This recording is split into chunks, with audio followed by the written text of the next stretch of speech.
Hey, Rabbi.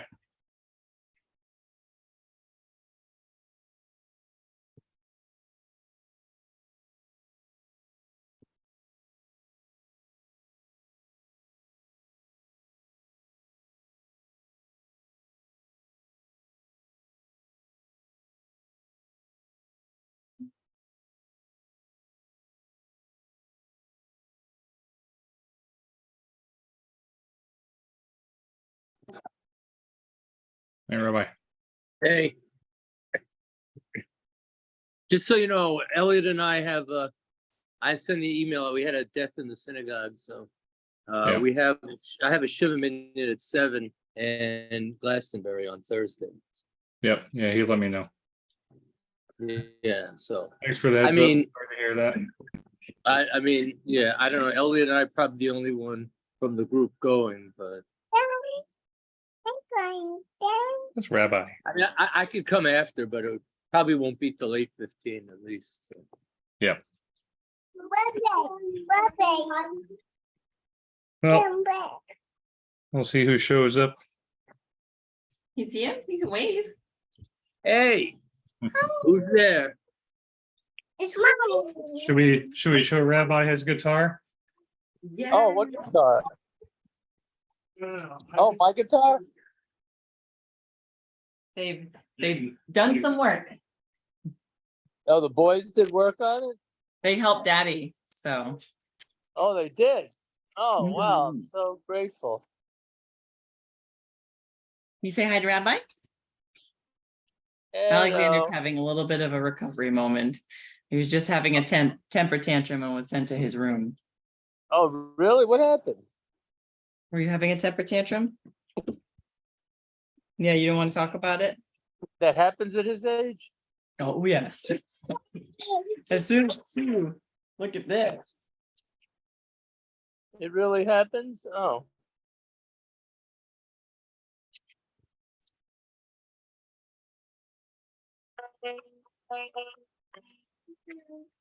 There it is. Oh, wow. Does it play it by itself? No, that's Daddy playing. Oh.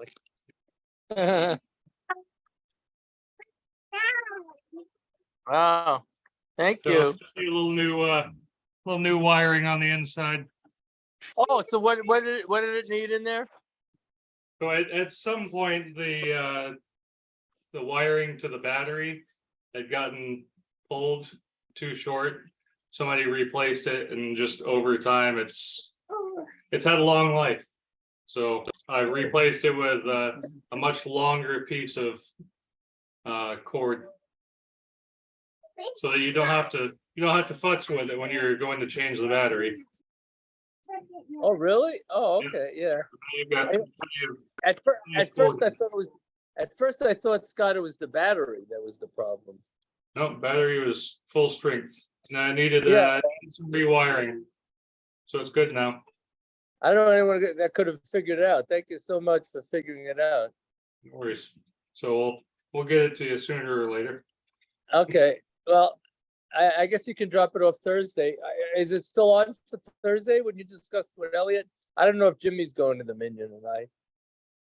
Yeah, I mean I'll throw it out there in the text that everybody understand there's a passing, but we'll still be available to meet up on Thursday, Okay, with the exception of a couple of folks. But even if I just get a couple of people in there, so I can start putting their eyeballs on things that need to be done in the shul, then maybe we can start rallying the troops and get everything cleaned up. okay. Holidays. But I'd like to do that on a quarterly basis, every 3 months. Yeah. Get the men's club in there and say, all right, here we are. While you're here, take a look at our ceiling tiles and our cobwebs and stuff like that, and your help would be appreciated. Oh, I think you're muted. All right, I'm gonna go put this downstairs. You say hi to Miss Marcy?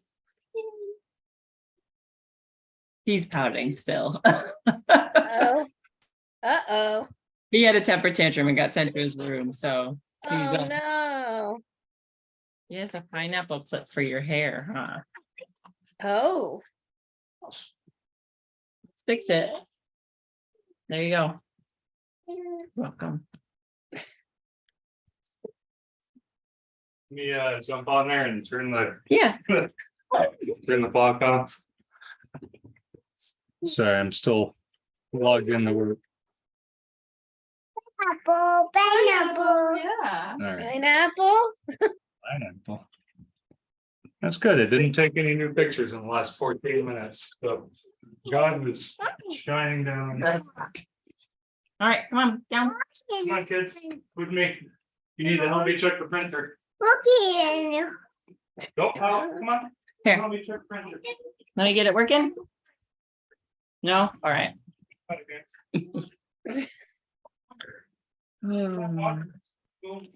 You're muted, Rabbi.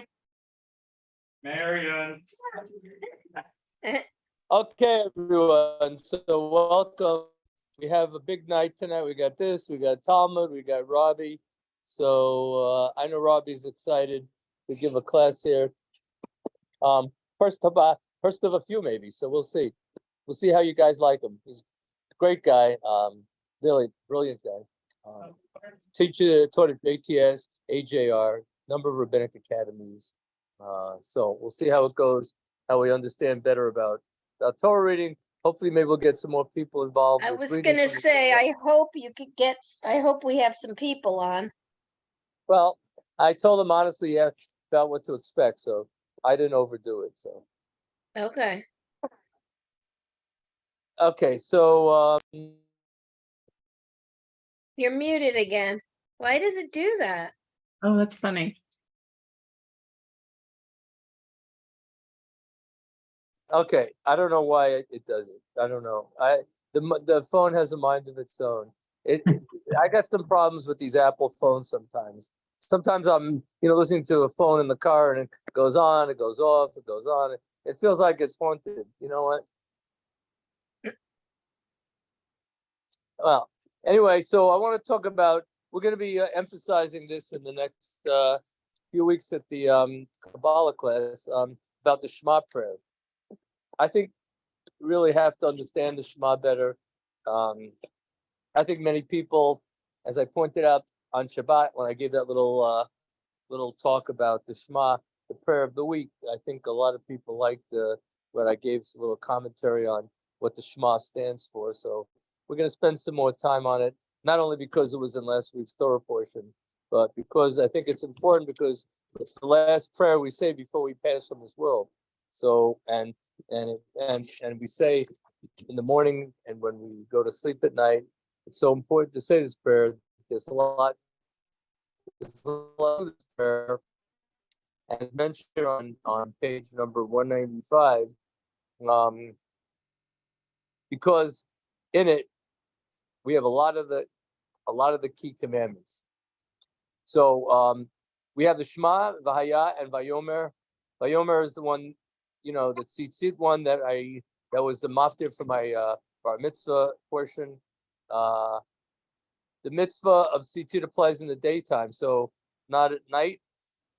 So the commandment to see them is during the day and not at night. So it says that we always have to feel this.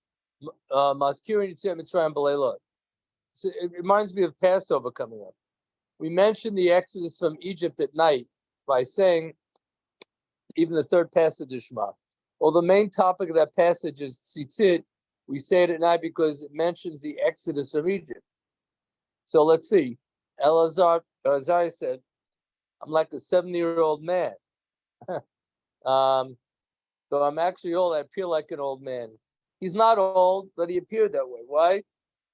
He was merely 18 years old. So they wanted to make him look distinguished. A miracle occurred. So I wouldn't like this if this happened to me. 18 columns of his hair turned white overnight. So in order to respect him more, he appeared like an old man. So he said, I'm like a 70-year-old man. I'm actually young, 18 years old. Can you imagine? I am learned enough that heaven approved of my appointment as Nasi. So if he's the president of the group of rabbis, he wanted to appear older. So yeah, God said, okay, here we go. So now you'll appear. Yet I didn't gain the upper hand. That's the next comment. Over the sages and convinced them that the exodus from Egypt, you have to mention it at night until Ben Zoma followed. He says, for the verse says, why? That you may remember the day when you came out of Egypt, all the days of your life. The word the days of your life, we would know we must mention the exodus during the days, right? Daytime. From all the days, that is from the extra word kol means all or entire.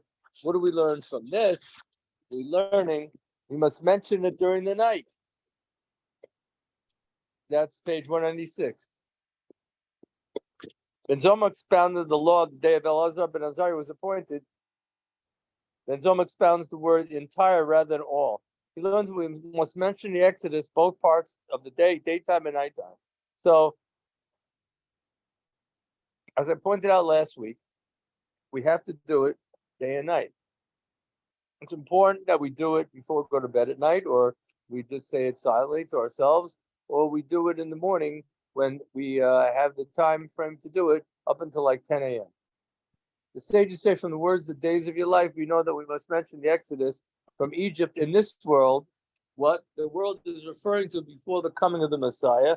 So it all comes to include a requirement to mention even in the times of the Messiah. So in other words, it is so important that even if the Messiah comes, we would still have to talk about it, right? And it's amazing that something would have to be done even during the times of the Messiah.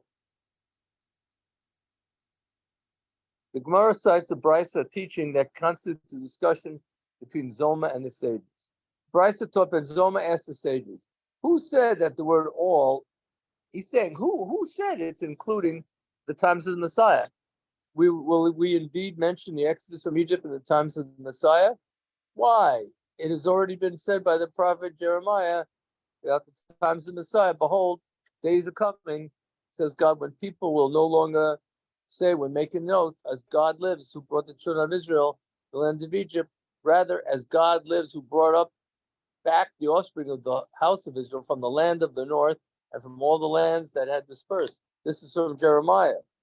So people would introduce an oath with the words, as God lives, and then go to describe how great he is how great God is, because God, don't forget, took us out of the land of Egypt. After the future redemption, they will no longer say that. Rather, they will say how great he is for bringing the final redemption. We thus see that after the final redemption, Exodus from Egypt will no longer be mentioned. So he's saying after the final redemption, we don't have to remember it again. That's what he says. The sages replied, they say this doesn't mean the Exodus of Egypt will be entirely gone, but rather redemption from the rule of foreign kingdoms, which that is from the current exile we're now in the United States, right? We're not going to be bound by these rulings anymore.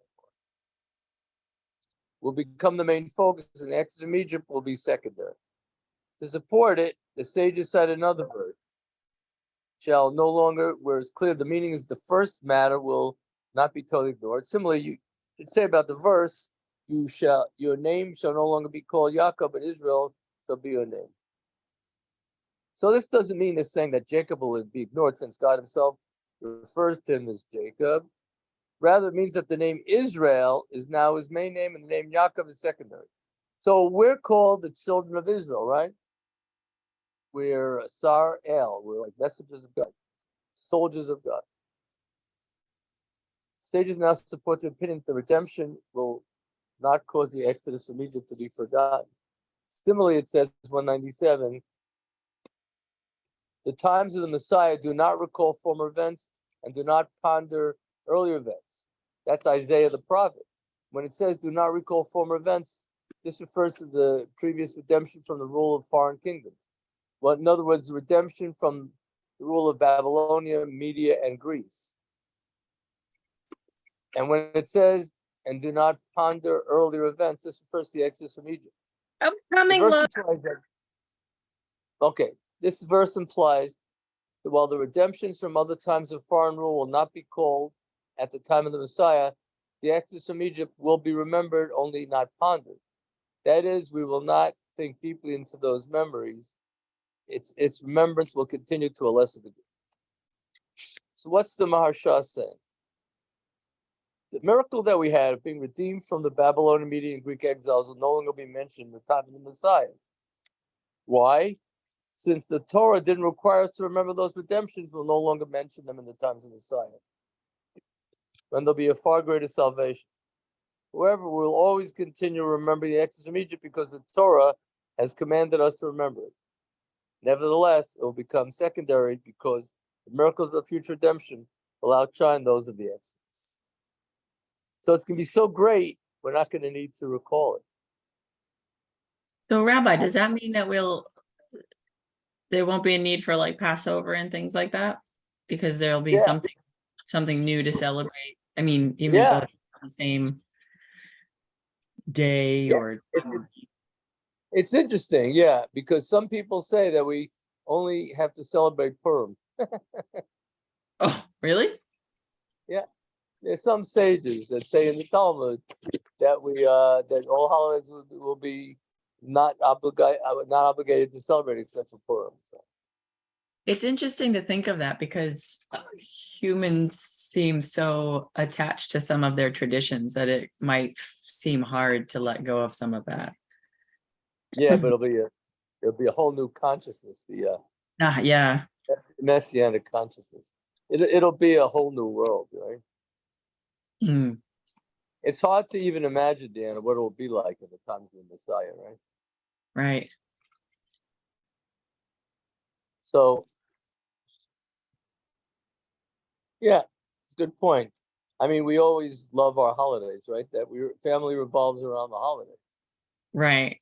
Right. And all those happy memories and things like that. But like you said, the whole consciousness will change, right? So then Yeah, it makes you wonder if the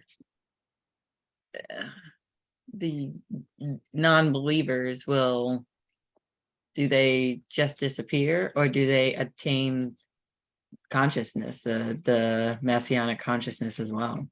I would think that they probably could. Yeah. And do they cease to exist, I think, at that point? Or That's the question. Yeah. right? Yeah. Arlene, nice haircut. Thank you.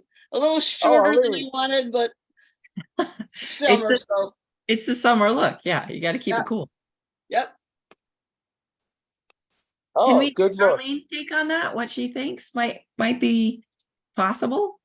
What are you talking about? The Messianic era. Yep. And we're talking about the Shema and whether whether you'll still need to mention the Exodus of Egypt. And some of the sages are saying that you won't have to anymore because you'll now be in the Messianic era. And it's not that you forget it, but you don't need to basically remember it and relive the steps and the memories and stuff like that, because you now have something so much more magnificent ahead of you, or that's happened. That's an interesting question. And my initial reaction to it is we should continue to do what we've been doing, because if you don't, you will forget, you or the next generation or the generation after. And once you forget, we'll start going back into that cycle of leading us to what we have today. So I think you have to remember. And I think you have to do those things to remember. Yeah. Well, as I was pointing out, be a different consciousness, the Messianic consciousness. So we don't know what kind of state the world will be in. And, it's so hard to understand, with the Messiah and the rebuilding of the temple, what it will be like in this world. So do you think, let's say, first of all, you think the Messianic era comes in sort of a wave, or is it just there? You know, is Well- it a gradual or? Yeah, well, I would think it would just be, it's interesting you ask about gradual. I think it'd probably be something that would just be there. I don't think it's gonna Okay, it'll be over time, so. it won't be. It won't be, Well- it'll just happen. We're not sure exactly. Yeah. No one knows exactly, but I would think, my opinion, it would be pretty much, here it is, there we are, back in that stage. But, you know, there's also opinions that it could take many years to get to that level. Yeah. So what happens to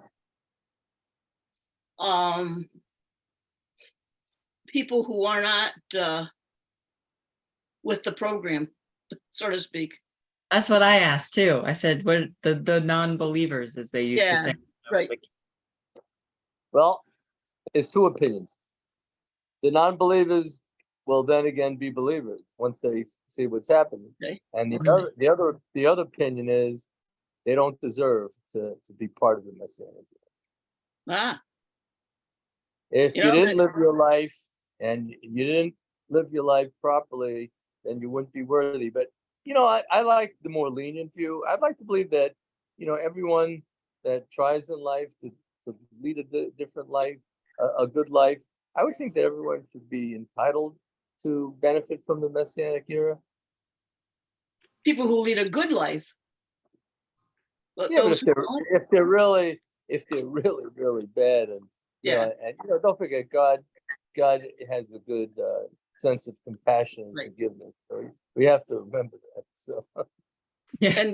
and God will still be God, right? I mean, yeah, but he'll have the people- same duties and responsibilities. Yeah, but I think people might be able to look at God a little differently then. You know. Differently. Can you elaborate on that? What your thoughts are surrounding that? Because that's interesting to me, how they might look at him differently. I think because we talked before about a messianic consciousness, I think people, a lot of people can't view God in a certain way in this world because it's like a game of hide and seek. But I think once the messianic era is here, people will see that God guided us to a whole new level in the world, and God will. I think what I mean by that people are going to look at the world a lot differently than we say. Wow, God pulled this off. We always talked about, you know, what it would be like in the messianic era, and now it's happened. God was able to pull it off. So I think people have a renewed. What do you think, guys? I think God will have people have a new, you know, renewed belief in God to be able to be part of it. I mean, can't even picture what it'll be like, how wonderful it would be. But it's, Well, again, you can't. I think you're probably right, because the Messianic era might just happen, but it can't happen unless people are in tune to it. yeah.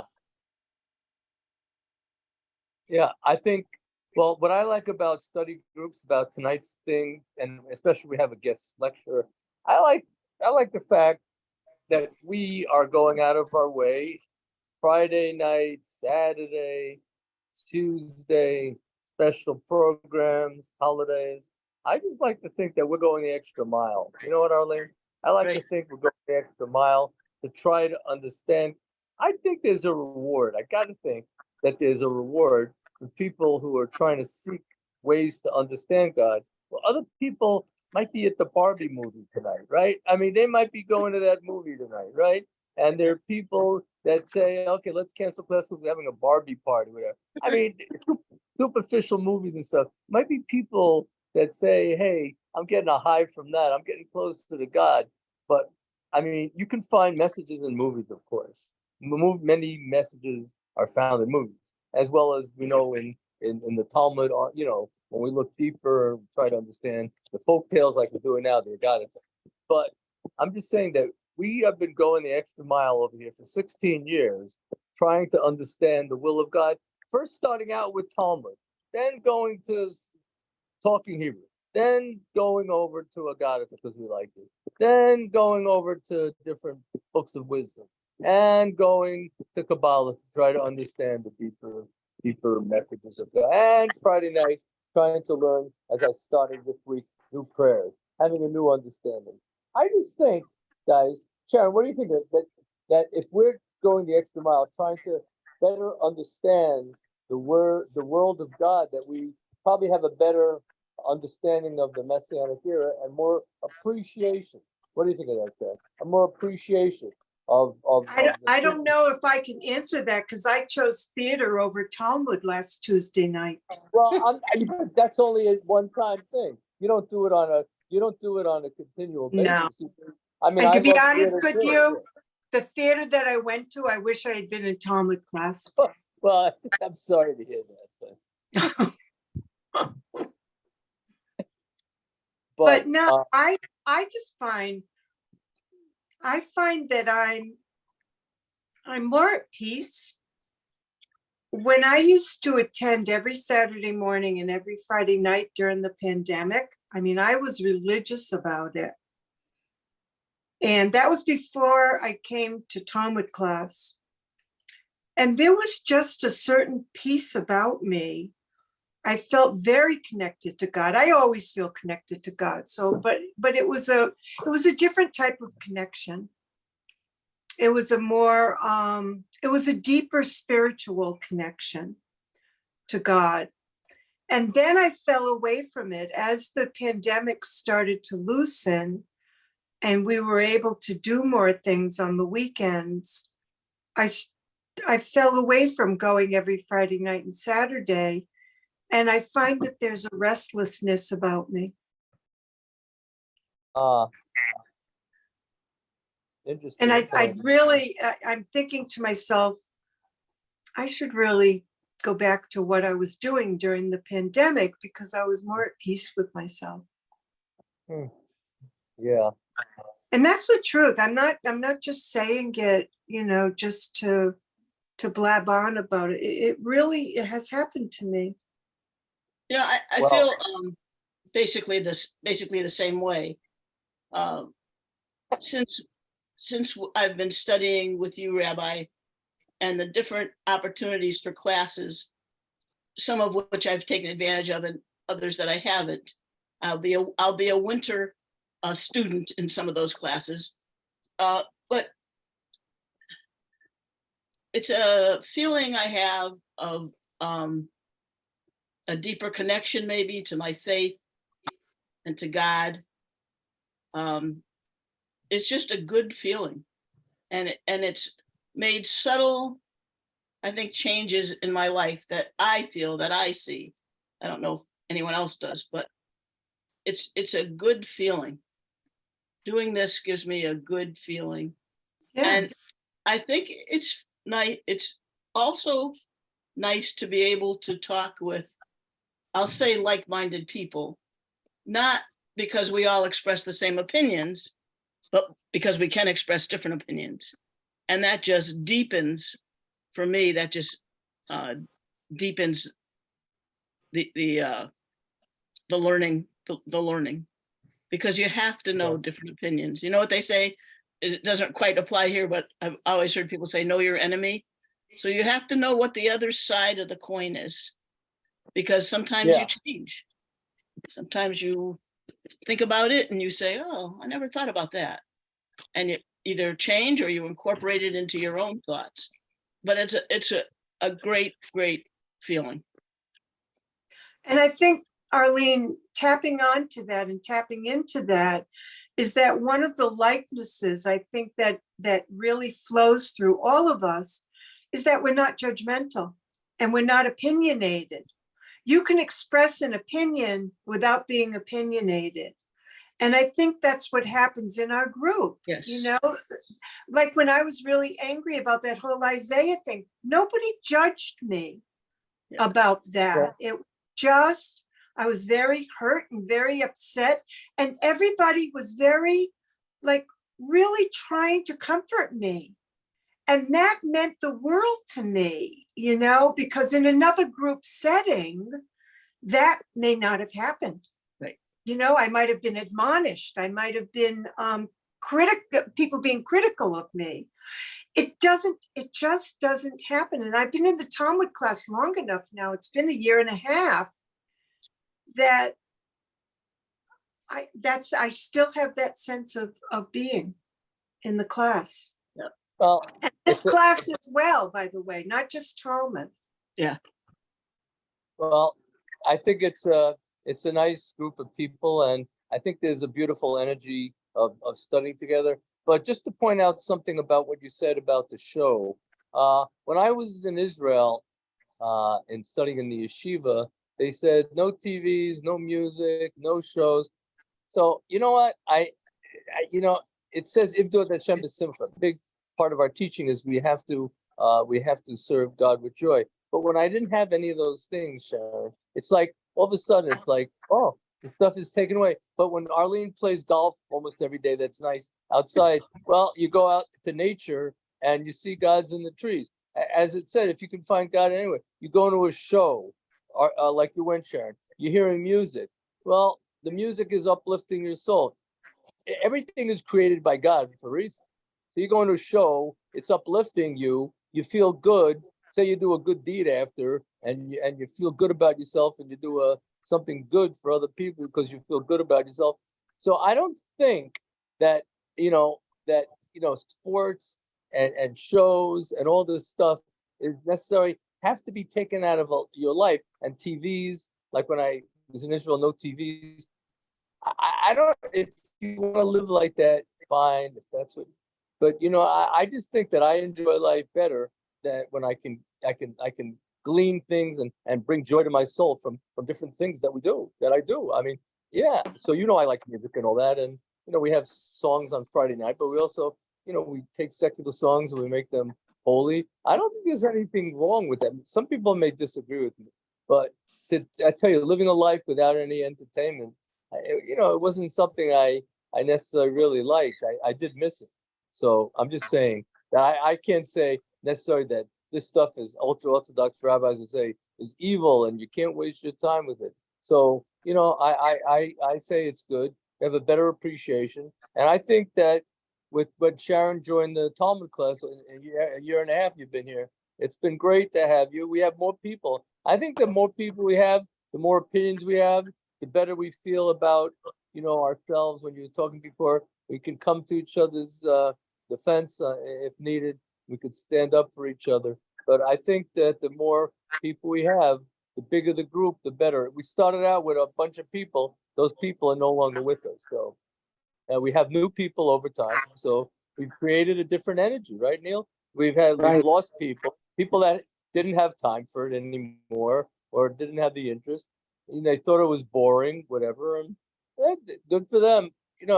They wanted to do something else with their time. But I appreciate those who stayed. And the more people, the new people that came in that have an appreciation for what we do. Can't satisfy everyone, guys, right? So you lose people and you add people, right? I think to everyone who has joined this group has added value, and a lot of value. And going back to what we were talking about in terms of different opinions, one of the things that has had the most impact on me in Talmud class, other than what we're the actual things that we are learning and reading about, is occasionally we will talk about something, and maybe more than occasionally, and Marty will listen and Marty will say, I never thought about that. Now here's a guy who has studied his whole life, right? Went to Jewish schools and Hebrew schools. And I think that someone like him who we know is very knowledgeable, and he's a very interesting to listen to. Yes. Who can say, wow, I never thought about that, or that's really interesting. Just shows you, well, actually what kind of a person he is, but the kind of, and that there's always something you can learn. Yeah, I think that's true. Yeah. But I think we all learn from each other, even teachers learn from students learn from teachers. I just love when teachers say that. We learn the best teachings that I have from, different comments from students. So I like the fact that it's a give or take, I really think that's really great that we have that. Speaking of which, we have a great program tonight at 7:30. I don't know many people.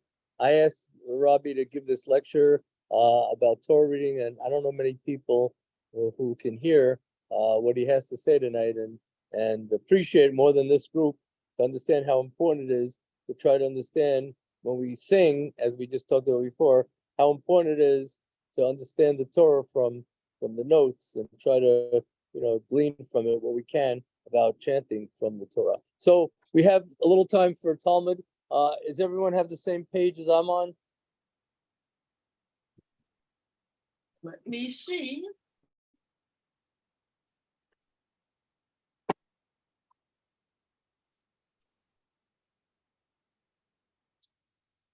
Rabbi, 86 where are you? B4. What page are you on? 86B4 maybe? Yes, that's what I have. Okay, thank you.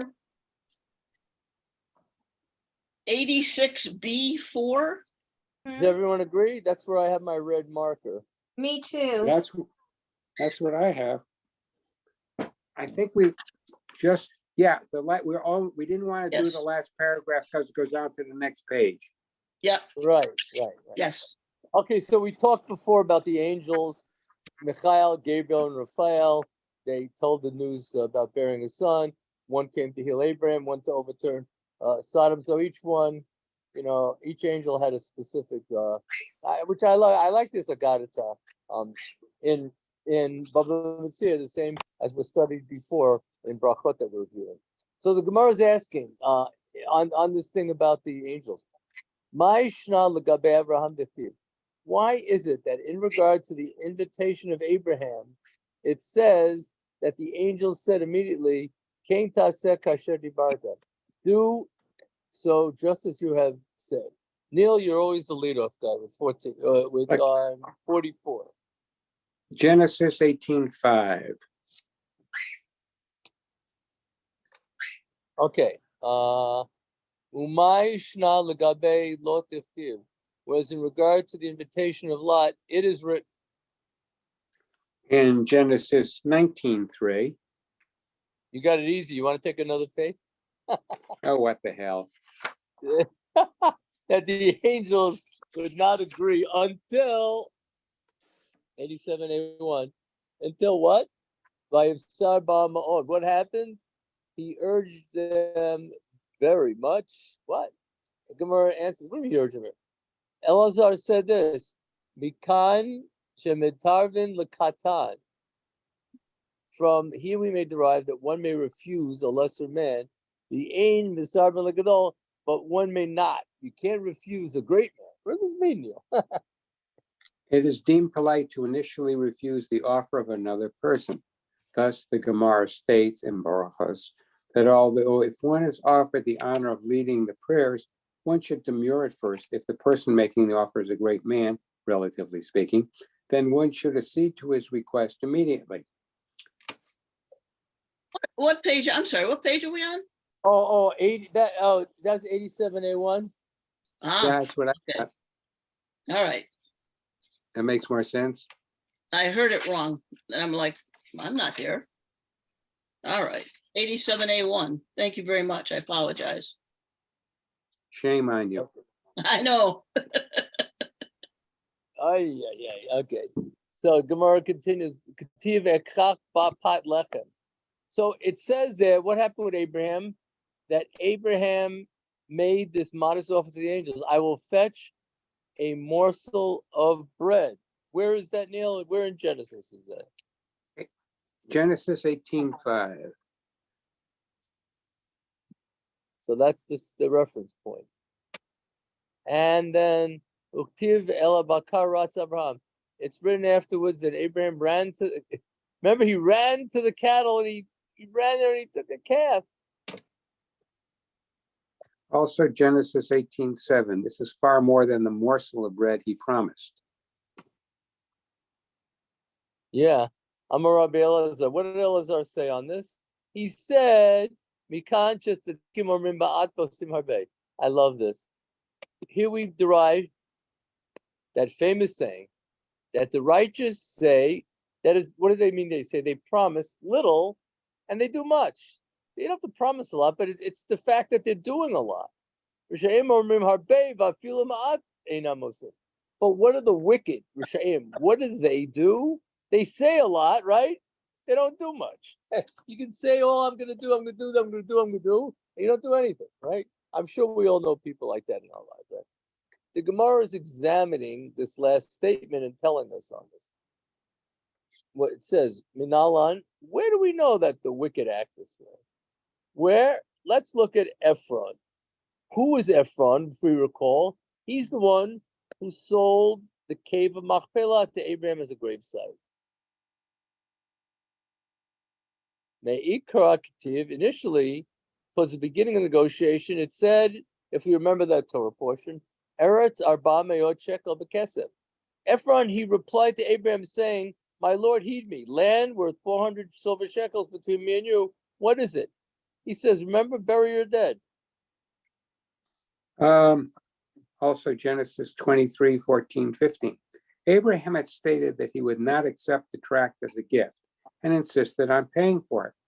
Ephraim replied, "What is a 400 shekel piece of land between friends? Never mind the price. Go ahead and bury your dead." Okay, Marty, welcome. We're on 87A1. We just read note 4. We're talking about stories from Genesis about Abraham. Ephron.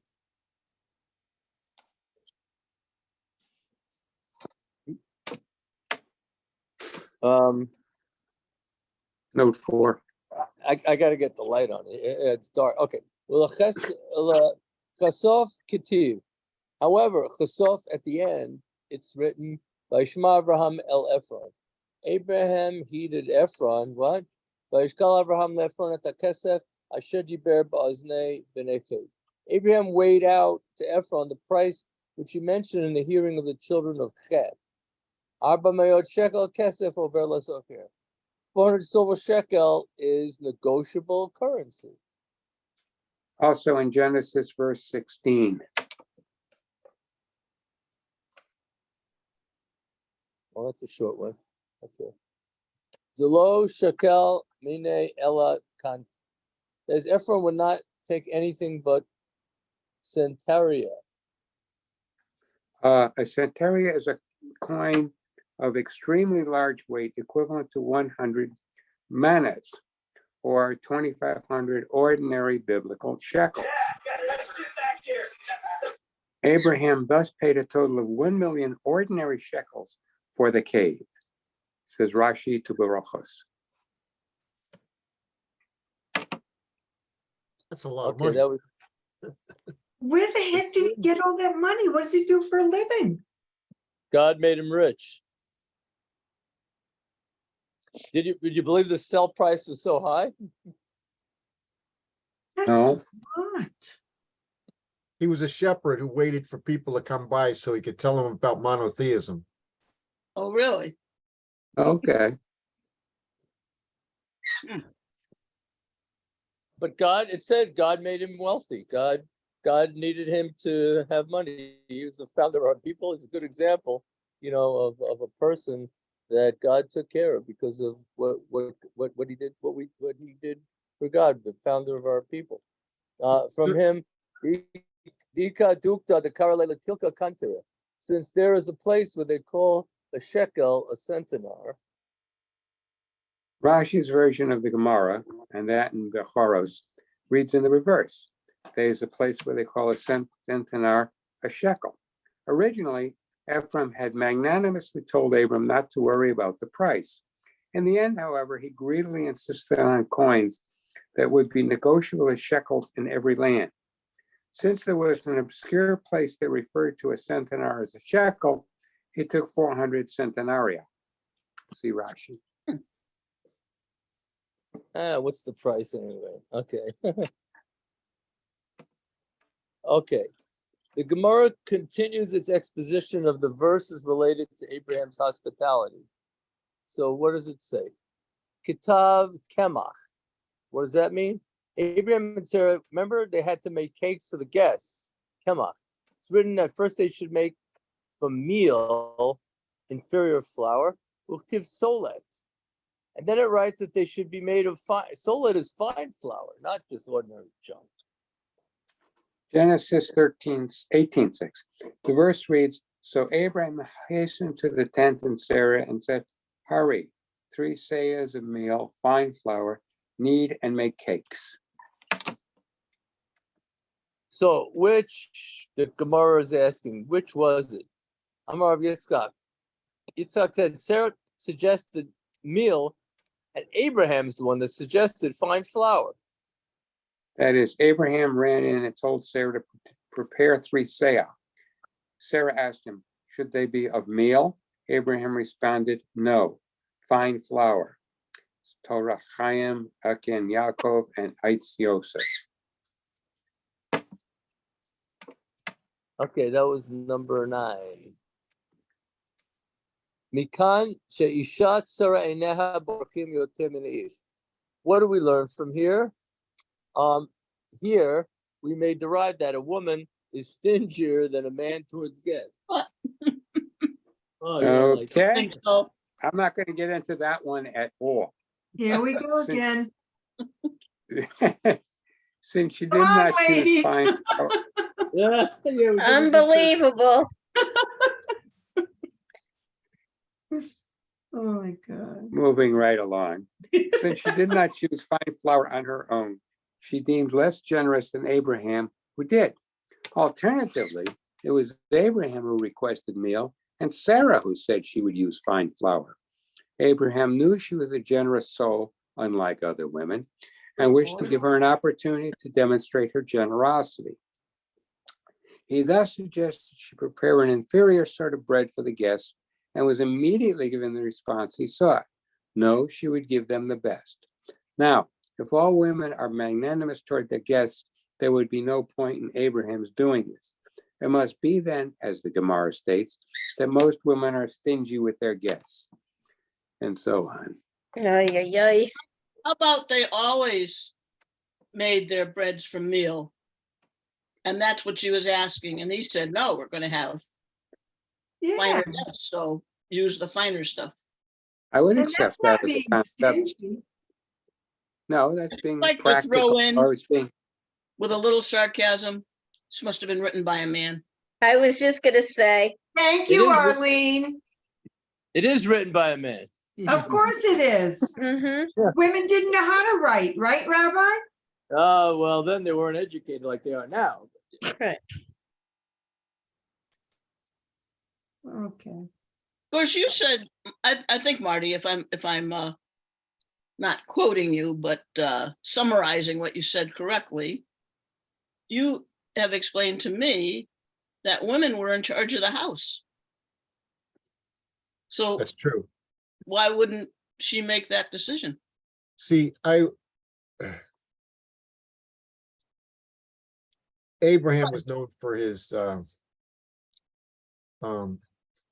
for taking care of strangers, right? So Yeah. if people came, right? So we know that. Yeah. But we also know the importance of women.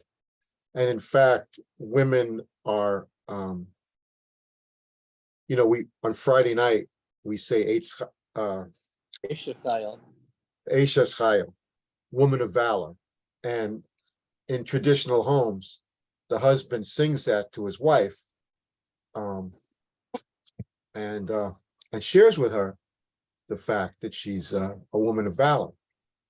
And it's what we've learned is that, I mean, we joke about women being second rate, but that's not the case. It's certainly not the case in our faith, because women are entrusted with the home, women have certain responsibilities that men don't have, and men have certain responsibilities that women don't have. And some people think that that's that means that women are second-class citizens. But other people say, no, it doesn't. What it means is that women are more important. They have other priorities, the priorities being the home, the children, Lador Vador, generation to generation, making sure that the children get schooling, get trained, and so on and Yeah. so forth. So because of that, women take on a whole much more important role in the home. So taking that one step further, one could say, you're exactly right, Arlie. Why wouldn't she just be trusted to make the right decision in this case? Now, the Talmud here is saying that, or at least it's some sages interpreting the Talmud are saying, well, that's because women were stingier. I looked at it a little bit differently. I looked at it as though women were putting their family first. And why am I giving strangers? It's taken out of our mouths, So I Yeah. looked at it a little bit differently. Yeah. Like that. But I don't like when the sages give these blanket biases, if you will. And I'll call it what it is. It's a bias, right? That women are stingy and men are this, or women are this, or other people are this, I mean, we see that over and over again in the Talmud in different things, not necessarily men and women, but in other things, So, It's interesting to me that it's even in here right? because I of what you agree. say and what I've learned from you. I agree. But I, like I said, I took it a little bit differently. I've seen in the Talmud where they've completely embarrassed somebody, another sage, a group of sages embarrassed one. There was the story in the Talmud where there was a smart aleck sage where they were talking about who has the responsibility to bury someone if they find them out in the street. If you find a dead person out in the street, and it says that if he's on public property, then it's the town that has the responsibility to properly bury the individual. If he's found dead on private property, it's the private property owner's responsibility to say that he's properly buried. So this smart aleck comes out, and this is in the Talmud, and he says, well, what if he's straddling the fence? And it says in the Talmud that they threw him out of the school for being a smart aleck. I mean, I thought that was so cool. Yeah. In that case, you have a case where, a smart aleck is getting properly, reprimanded, right? Right. But they're real people. And you don't see enough of that. You don't Right. see enough of the real people side, right? Right. So it's just the one case where, you can look at it and say, gosh darn, how can he be so arrogant, Yeah. Because clearly that's what he wanted to be. He wanted to be arrogant. See that comment Thank you. as a smart aleck though, because I guess the way I look at it is I might have asked the same question. What if a person dies on a line between, like we have 10 feet of land on our property that is town property, and we have a wall at the end of the 10 feet. What if somebody was keeled over on our wall? Would I be responsible, or would the town be responsible? I don't Well, see that as being if Probably you think depends on about it, the time. Talmud doesn't cover every case, right? right. It covers generalities. Yeah. So once it gives us this, right, it would be up to later sages to make the call. So I would argue that what would happen in that case would be they'd go to their, somebody would go to their local rabbi and he'd make the call. And he'd say, well, which side of the fence was he closer to? I mean, something, Yeah. Yeah. but clearly not, I mean, the Talmud just doesn't get into the details on every circumstance. That's why we just cover For general. sure. And then we have to derive what the law is. And that's Yeah. not so different than our laws here in the United States or anywhere in the world, right? You Right. write laws and then you have courts that determine what's the meaning in this particular case based upon the written law that we have. Right. I'm with you, Sharon. I would have asked the question. I would have said that's fine that you've made it black and white, but what if it's gray? You know, if you're there first, you can push them off as Yeah, long as you say it depends on who you tell. Yeah, Or you could just go to the town and say, what do I pay taxes for? but I think, you know, sometimes I forget because I don't think it's done as often, how many decisions like that the rabbis made. That's true. They were empowered to Right. make these decisions. Probably kept a lot of things out of court. And remember, Yeah. some That's of a good those thing. judges were women. Right. Right? Yep. Okay, We had women judges. So. Take that. I for don't know, what the it's more worth. we get into Talmud, Yeah. the more it makes me think that it was written 1,500, 2,000, 5,000 years ago. It was written for the sole purpose of human beings coming together in a group to argue about the definition of what the Talmud has written down. It's almost as if they wrote the Talmud knowing that we would meet as a group thousands of years later, and we would talk about it, and Yeah. we would discuss it, and we would argue about it. And it's almost as if that's why they wrote it, Yeah, because it's not they about the- wanted to engage people of future generations to think about these things. What were you It's saying? not about the Scott? destination, it's about the journey. Right. Yeah.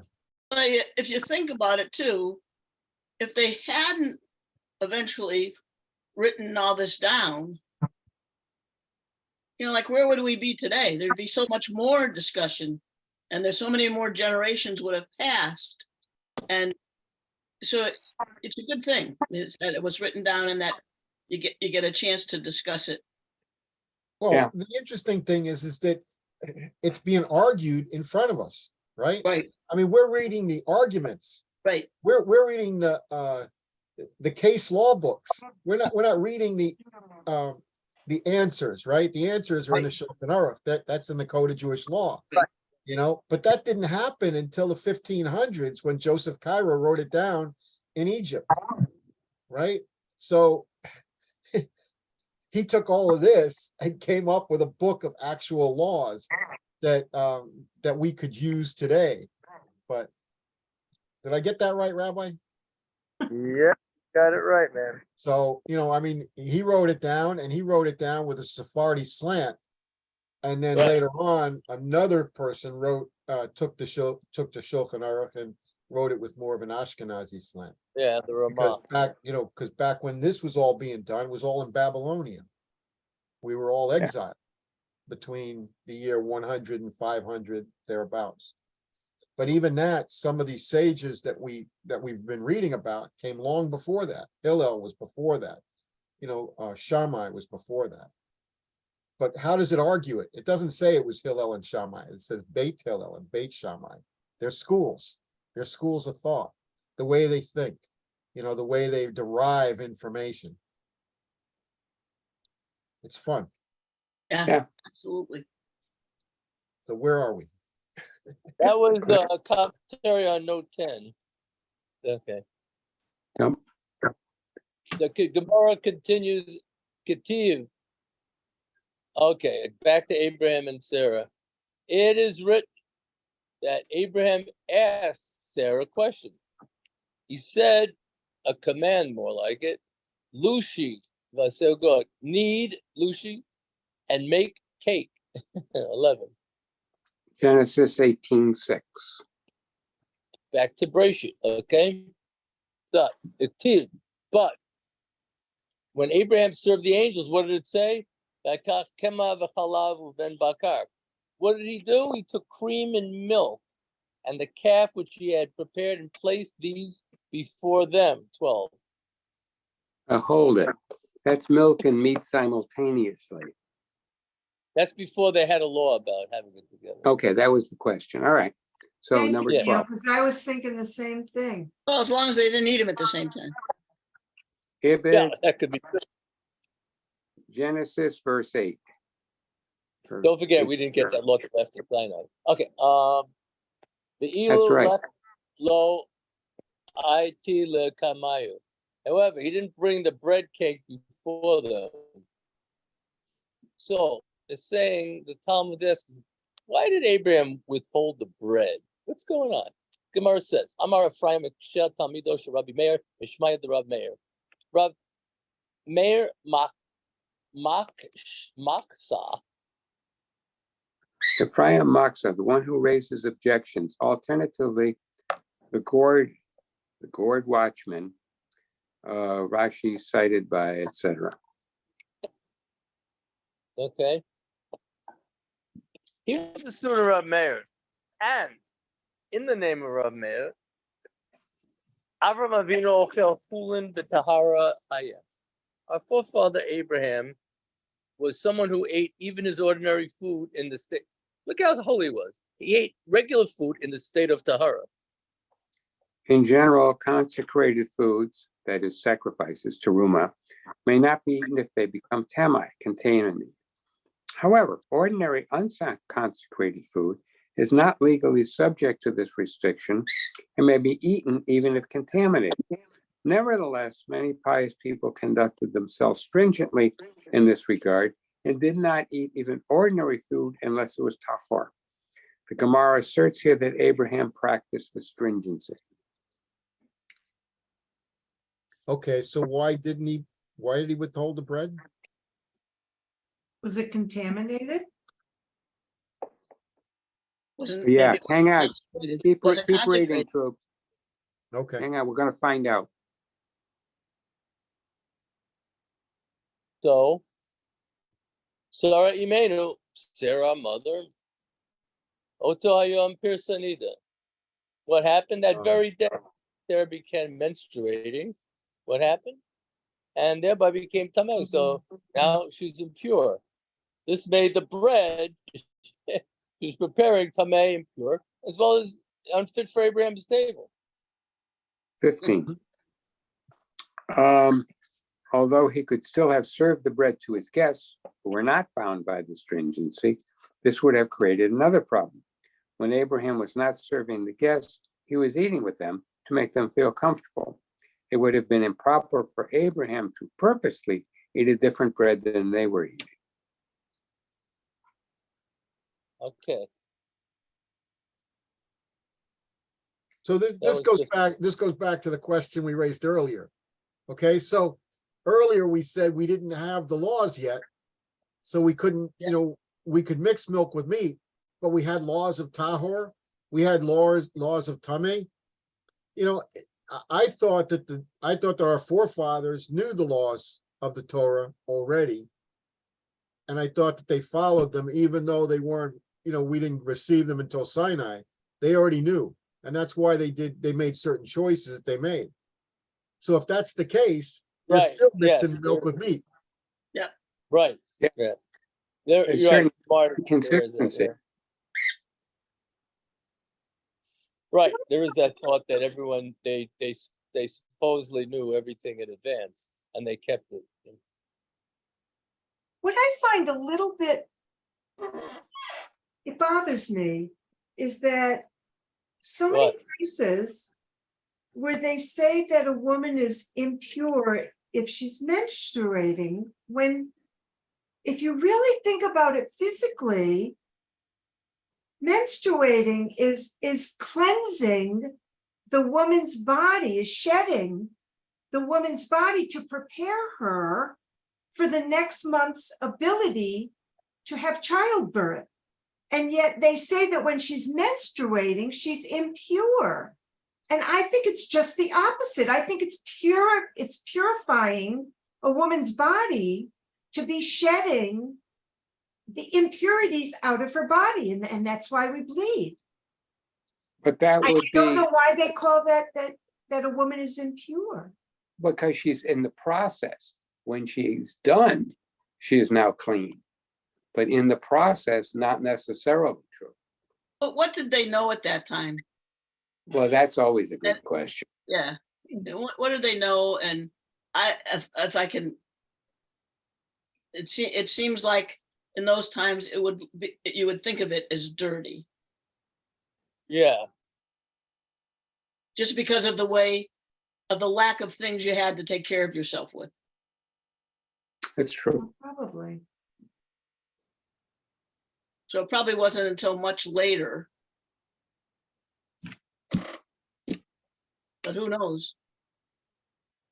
I mean, what, no matter what we think of it, I mean, that's Jewish law. Yeah. That, there's a, that period of time is uncleanliness. And that's why, women are required to go to the mikveh once a month. So it is what it is. I mean, we don't understand perhaps, but that's the way it is. You know- shouldn't be on the bima, right? What's that? If it's during your menstruation, you shouldn't be on the bima. That's how I think that's the how I was brought Orthodox, I think the Orthodox wouldn't have a woman on the bema anyway. up. right. Yeah, That's true. but I was Yeah. brought up conservative, and they always told us that sorry, have the care and keeping of the dog. They always Okay, told us that if we were menstruating, we were not allowed on the bima. I don't know anything about that. Yeah. I just know that the Orthodox wouldn't have a woman on the bema at all. Right. So it is what it is. well, that's a whole big argument about the women reading from the Torah, Arlene, about being Right. unclean. Yeah, that's the, yeah. Right.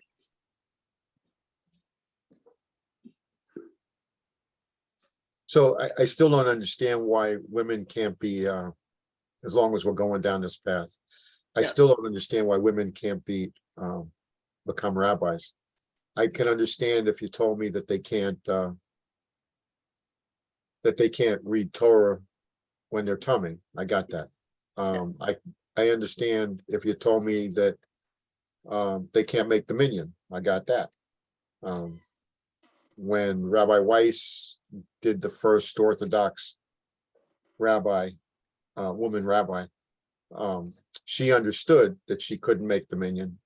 Right, And she she did, understood that she wouldn't read Torah from the bema. yeah, But she all, but that wasn't what her calling was, at least as I understand it. Her calling was to teach, right, which she does yeshiva. now a lot, yeah, which she did. So, still does, yeah. And So there I are understand why they there are can't quite bring a it up. few women rabbis now, correct? what's that? There are quite a few women rabbis. I don't know how There are many. quite a few women rabbis, but not Orthodox rabbis. There's Well, only just a Orthodox, handful. they call they like Rabbi Riskin and Rabbi Weiss, they call it Rabbah, Arlene, they don't want to say rabbi. So if it's Orthodox, they'll say Rabbah, whatever.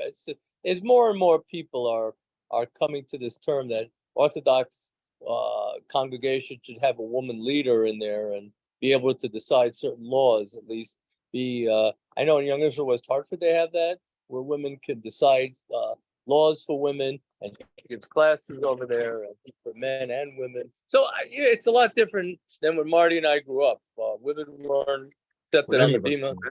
Yeah, but yeah, when we grew up in Long Island, the Orthodox schools, yeah, that didn't happen. Now more and more I see changing. I started seeing it when I was in New York with Rabbi Riskin. I saw he was getting more lenient with women, and now it's come to the point where he's like Rabbi Weiss. He has an academy where women are called rabbah in Israel, in Efrat. So that's the feminine, is that the feminine form? So Yeah. yeah. So things are changing. Things are changing. Even here in Connecticut, when I see, I get the emails from the Young Israel West Hartford. Yeah, so things are changing in a big way, even right here in Hartford. So I see it. It's Arlene, it may not be to the point where you like it, but things are changing a little slowly. But I think that women that want to live an Orthodox life and be a teacher and be a community leader, even in Efrat, they have a woman leader of a congregation that was ordained by Rabbi Riskin. I saw it last week. So I think things are changing. Yeah. When I get done reading, I'm gonna take them, but I'm not getting done. Okay, so I know we can have a whole big discussion on that point, but just take my word on it that I think things are really changing. Oh, I believe you. I believe you. Look, if the Catholic Church can change little by little, I'm sure that the Orthodox Jews can change little by little too. Yeah, yeah. Well, okay, so we're back in Genesis here. Vayomer Elav Aye Sarah Ishtaka. So they said to him, "Hey, where is that lovely wife of yours? Where is Sarah?" And what did he say? Vayomer Nei Boel. He said, behold, where is she? Well, she happens to be in the tent. Genesis 18:9. So what happened? Lohodia Shesora Imenu Tznuaita. So what are they learning from this? Scripture's reporting this to show that Sarah was a modest woman. 17, last note. She did not come out to dine or wait on male guests, but modestly kept out of view. Okay. So we're learning from here a little modestly from Sarah.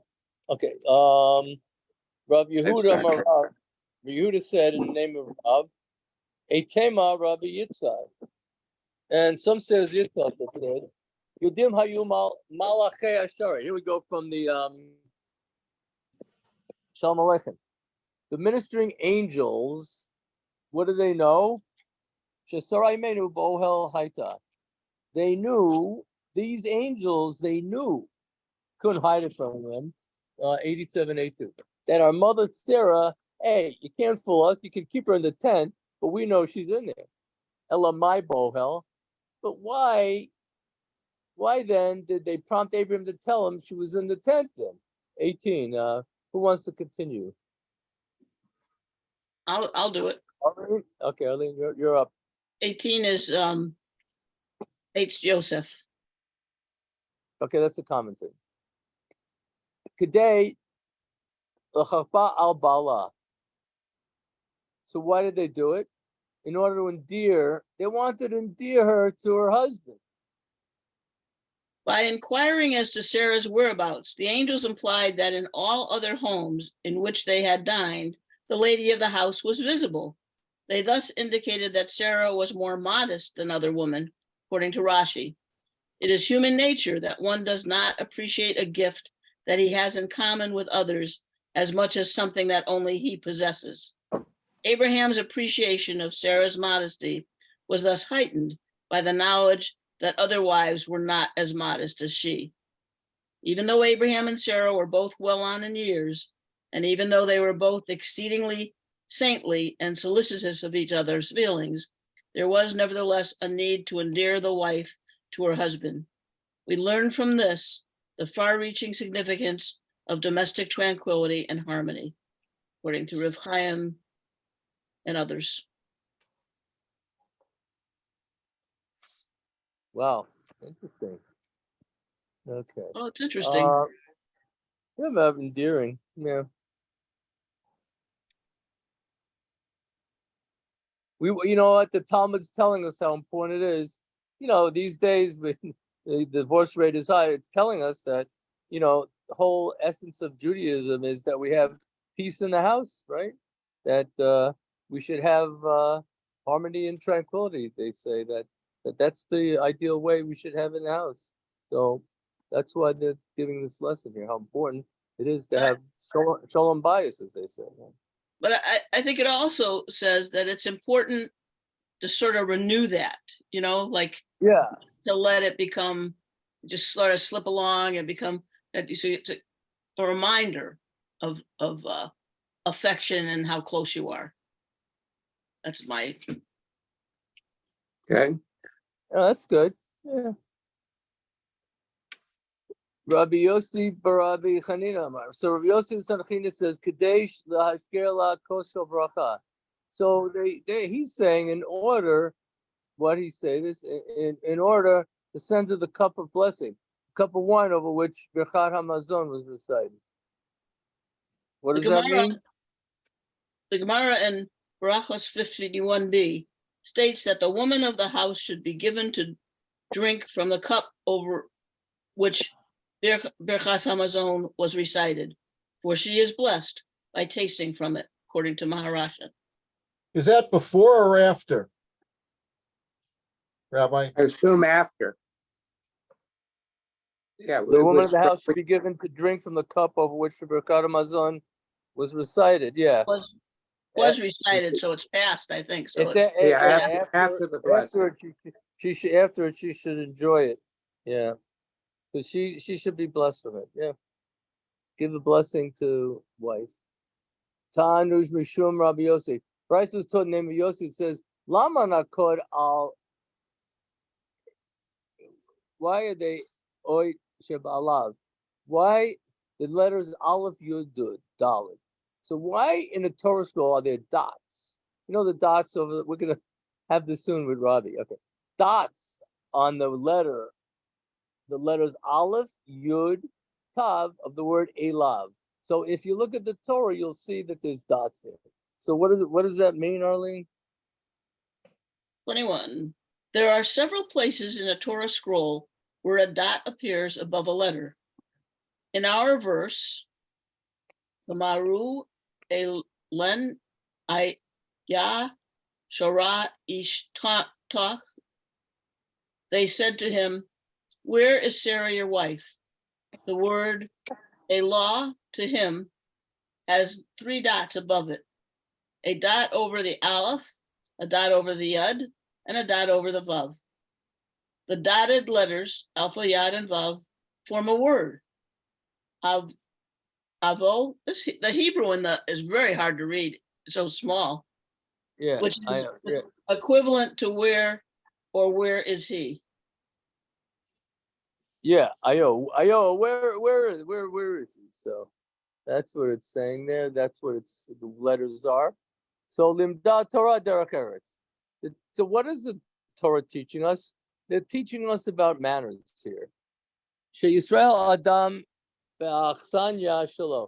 Person should inquire as to the welfare of his hostess. The angels did this. So where do you learn this from? The angels wanted to do it when they inquired about Sarah. They did. Rashi explains that the rule regarding dots in the Torah is that they diminish the force of the word they crown. Thus, the dotted letters Aleph, Yud, Vav spell out the word Ayo, where, and the force of the where, the angel's question to Abraham, is lessened. Put another way, the angels did not really need to ask where, because they knew where Sarah was, and they did ask that they did ask attests to a principle of etiquette. It is proper manners to inquire of the host as to his wife's well-being. Tosafos asks, if the Torah wished to diminish the force of the angels where, why did it not simply dot the word Aye, which also means where, and is, after all, the main part of their question? Alon simply means to him. Tosafos therefore explains our Gemara according to the Midrash Bereshis Rabbah 48:15, also cited by Rashi to Genesis Adlak. That the dotted letters allude to a second question that the angels addressed to Sarah regarding Abraham. Ayon, where is he? We are thus taught that it is proper manners both to ask a husband about his wife and a wife about her husband. For further discussion of Rashi's explanation, see Nimroche Yosef, Mizachri Adlak Maharasha. Okay. Gemara asks, Amar Shmuel. Shmuel said this: Ein sholim b'shlom isha klal. One is not allowed to inquire after a woman's welfare at all. That is, even though a third party, the reason is that the man and the woman might form an emotional attachment to each other through their messenger and ultimately come to intimacy, according to Rashi, to Kedishun 70b also. Oh man. Cool. Okay. Gemara is answering on this thing. It says, Al Yadei Bala Shani. When the inquiry is done through her husband, it's different. What does that mean? It's permitted. In this case, the inquiry is not directed to the wife through the husband. Rather, the inquiry is directed to the husband about the wife, according to Rashi and see Tosafos. 24. Okay. The Gemara examines another verse. Acharei v'loti hayta li edna. Sarah laughed at herself. She said, after I have withered, shall I again have delicate skin? Worried about her skin. That's in Genesis 18:12. Amar Rav Chisda. Chisda said this. Precisely what happened. Achar shenitpala basar v'rabo hakmatin. So what happened? After the skin had already withered and wrinkled and multiplied, nitadan v'basar v'nifshu hakamin v'chazar ayofi limkamo. What happened? The skin, what happened? Became delicate. The wrinkles were smoothed out and the beauty returned to its place. Sarah's experience is a signpost of Jewish history and a cause for hope amidst a long and bitter exile. Sarah had aged to the point where it was inconceivable in a natural sense that she would again have the attributes of a young woman. Nevertheless, when God willed it, her withered skin became fresh, her wrinkles disappeared, and she was beautiful once more. The same will occur to the Jewish nation, the children of Sarah. When the present exile draws to its end, the threatening waters will subside and the glorious crown of antiquity will be restored to its proper place. We were talking about that in the first class. Yeah. So when she dies, Yeah. she dies, the first words of Chaye Sarah, the Torah portion, is that she was 100 years, 20 20. years, and 7 years.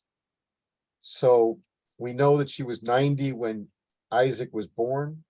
We know that Isaac was 37 when he went to the Akedah to be sacrificed by his father. And of course, he survives.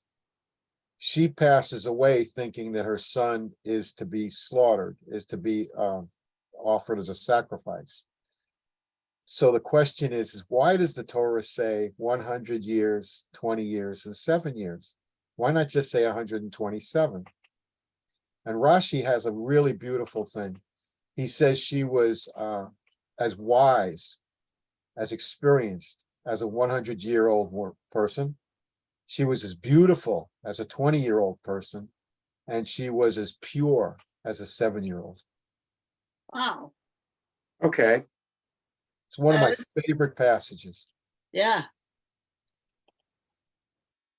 I think again, it speaks to the place of women. I can't think of another place where where the Torah actually describes a woman in anywhere near that manner. I mean, Yeah. we talk about Rebecca as being beautiful, but I think she was a child at the time. So the question is why, why the Torah calls out Sarah like they do. But it was just, it's really a beautiful statement. It is. I agree.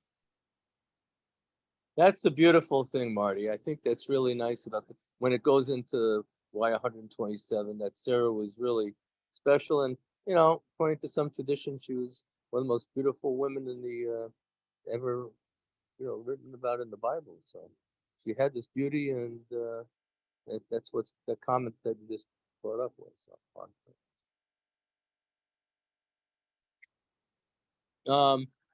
Okay, we'll finish up here. Robbie's on. Hey, Rob. Kativ Adonai Zakein. It's written that Sarah laughed at the idea of having. Can you imagine her age?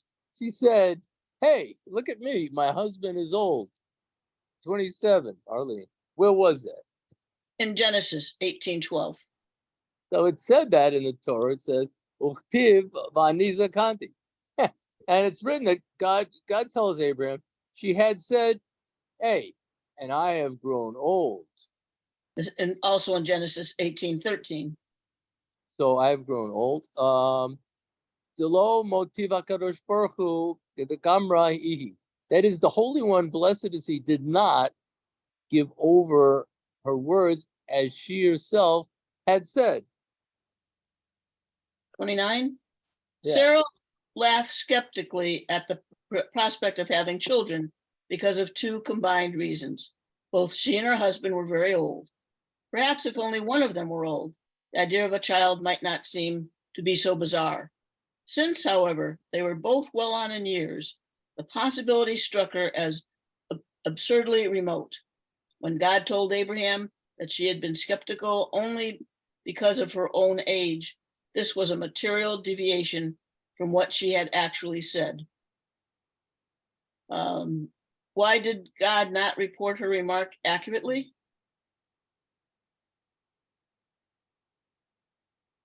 That was 29. Okay. Gemara explains here. It says Tana Devei Rabbi Yishmael. It was taught from a brisa in the Kami of Yishmael, Gadol Shalom, that great is peace, but Titzchak Sarah Bekirba. Because Shafil HaKadosh Baruch Hu, Shinabov Shinamar Titzchak Sarah Bekirba, Adonai Zaken. Even they're saying, even God, blessed is He, altered the fact for its sake, as it says, and Sarah laughed at herself, saying, after I've withered, shall I again have delicate skin? And my husband is old. So what happens? Uktiv, and it's written, then God said to Abraham, why is it that Sarah laughed, saying, shall I in truth bear a child, though I have grown old? 30. Abraham could have taken Sarah's comment as an indication that he appeared old in her eyes. For the sake of harmony, God altered the facts. It is difficult to understand why Abraham might take umbrage at Sarah's description of him as old. He was indeed old, almost a century old. Furthermore, Abraham had described himself before in these very same terms in Genesis 17:17. Shall a child be born to a 100-year-old man? Nevertheless, since Sarah's comment was liable to cause the slightest division between them, by Abraham hearing that she viewed him as old, God saw fit to amend her words before conveying them to Abraham. This demonstrates the depth of the responsibility to secure harmony between people and to suppress the remotest possibility of discord. Isn't that the truth? Okay. To wrap up, Gemara explains, examining another verse. Vatomer Mimi Lel Avraham Neke Banim Sarah.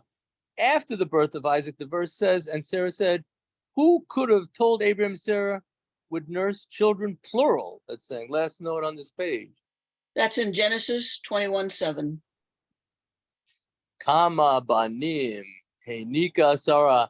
How many children, they're asking, did Sarah nurse? And she gave birth only to Isaac. Question mark. Okay. So we're going to continue next week. Let's put a mark on here. 87A3.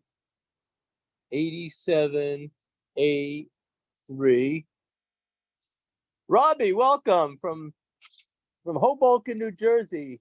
We have our people here. We have Rob. We have an Aggadah class at 6. We have a 6:30 Talmud class. We're doing Aggadah from Brachot.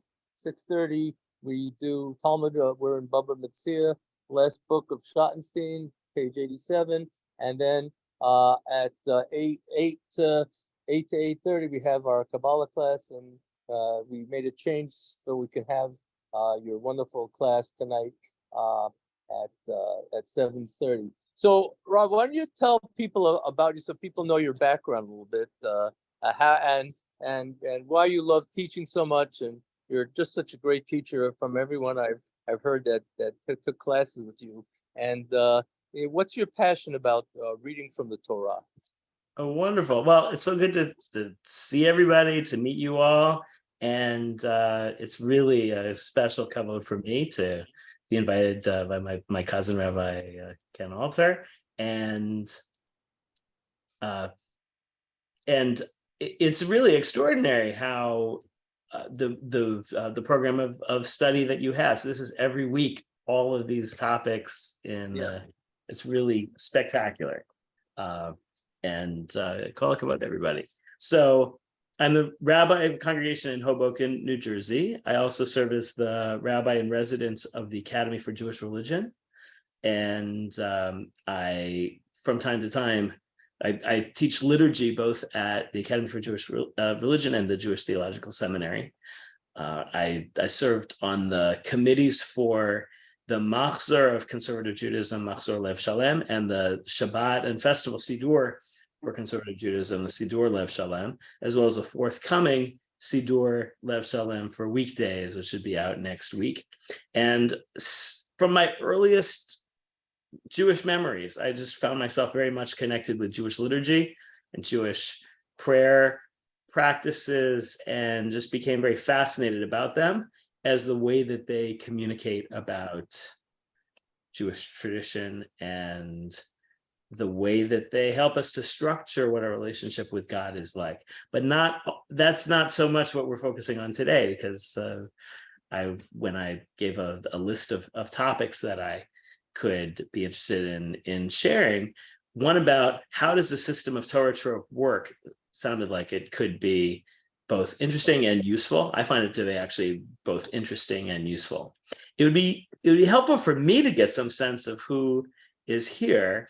And so I guess a couple questions that I have is, if you could just raise your hand if you have read from the Torah before. Okay, spectacular, excellent. So that would mean that you've interacted with the system of Ta'amei HaMikra, or the system of trope, which is anybody who goes to a synagogue or is reading from the Torah is going to be connected to the experience of Ta'amei HaMikra and trope. And yet, I think not a lot of people know a lot about the system, where it comes from, and what its point is.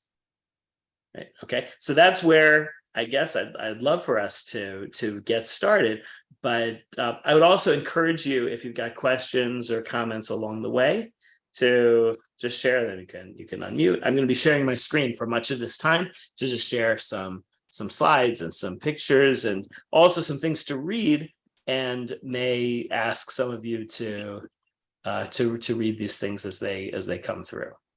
Okay, whoops, this is not the right one. Hold on just a second.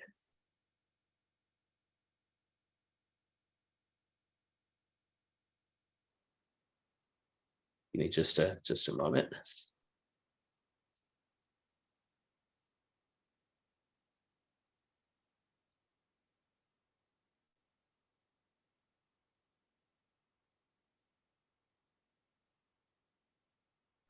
Okay. Sorry about that. Here, this is weird. Wait, I don't understand why that happened. Just a second again. Okay, a moment.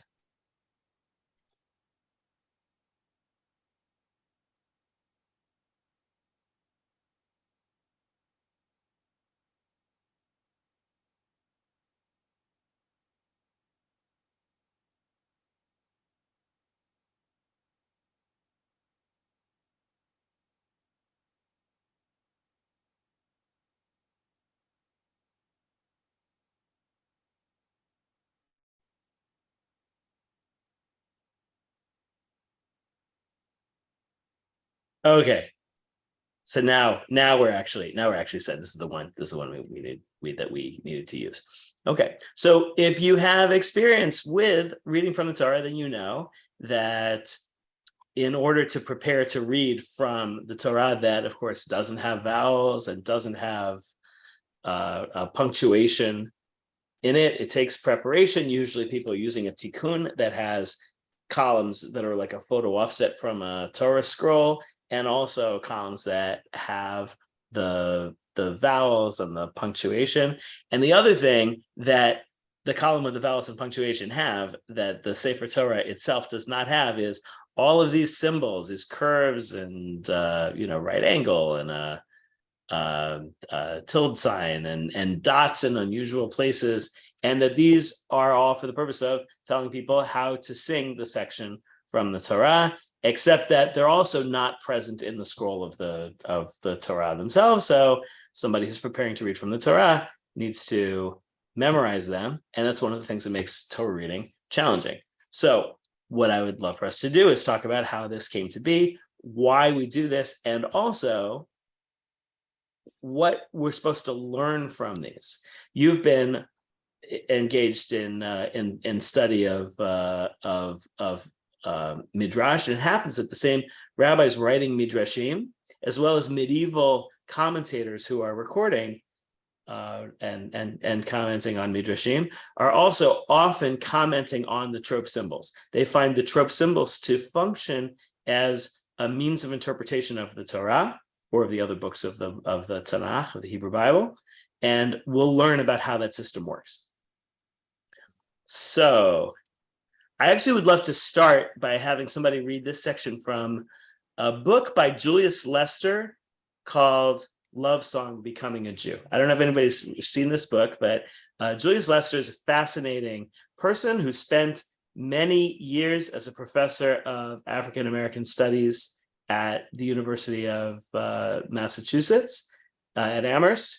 At a certain point, he converted to Judaism and also became eventually a Judaica scholar, such that he was also teaching classes in Judaic studies in addition to African American studies. This is his book about his process of coming to Judaism, and he has a specific comment about his experience in a synagogue for the first time. Okay, I'd be delighted if somebody can read this, just starting over here. Okay, Rob, I'll start. Okay, thanks. Okay, Just add some, because it's I should just note, I kind of this is like the middle of a sentence. You start at some point. So he's talking about how long before he was actually interested in conversion, he was invited to go to synagogue with some friends, and so this is his first time ever going to a synagogue. Okay. At some point in the service, the Torah scrolls were taken from the ark and carried around the sanctuary. I was shocked to see people crowding the aisles and with fervor reaching out with prayer books and prayer shawls to touch the covered scrolls and then put the books or shawls to their lips. On some of their faces, there was a look of rapture I found incomprehensible and repulsive. But when the scroll was laid on a table on the pulpit, someone began singing its words. I thought, the Bible is a song. And as I listened to the rapid chanting, I felt as ancient as the first star. Thanks very, very much.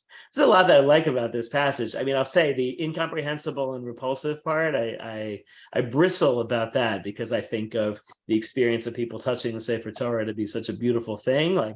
But he's getting in touch with how he first experienced it, but how he first experienced hearing the Torah as a song, I found to be really remarkable.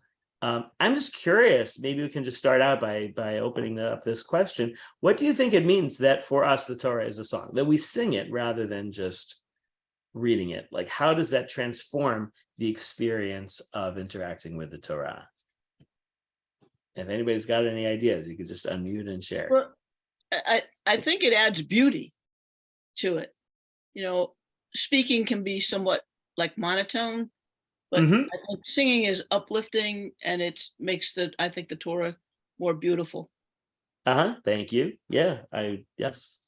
I think also, much like Lester said, it is very ancient. There's something very old about that way of passing information. You look at many ancient cultures and, you know, their ways of passing information that we retain is through song. They have songs about where to go hunt and have songs about where to go harvest. And this seems like another example of, here's something that's very important, canonize it in song so that it can be remembered, because our brains are wired to accept that more readily than just the spoken word. That's very, very interesting, with mentioning that it reminds us of its antiquity and also serves as a memory. a way of enhancing our memory ability. And then also, like you said, putting it in continuity with sacred literatures from lots of places in the ancient world. Thank you. When I think of Judaism also, I think of singing. I mean, we sing at Hanukkah, we sing at Purim, we sing at Passover, all of our blessings, we sing, all the Baruchim, we sing. And so to me, it just seems very natural that when we are opening up the Torah, and rather than people say they read the Torah, you really don't read the Torah, you really sing the Torah like we do in Judaism. Judaism to me is about song. So I just think it's a very natural. I actually had my bat mitzvah at age 60. So I actually learned my Torah portion at a little bit more advanced age. And I just found it fascinating and beautiful to do, because I grew up Orthodox. I was not allowed near, we actually had two bimas in our synagogue. One was for the men and the Torah, and the other one was for anybody else in the synagogue. So I was at a much older age before I was even allowed. I think it was my niece's bat mitzvah that the first time that I ever read from the Torah or had an aliyah. Thank you.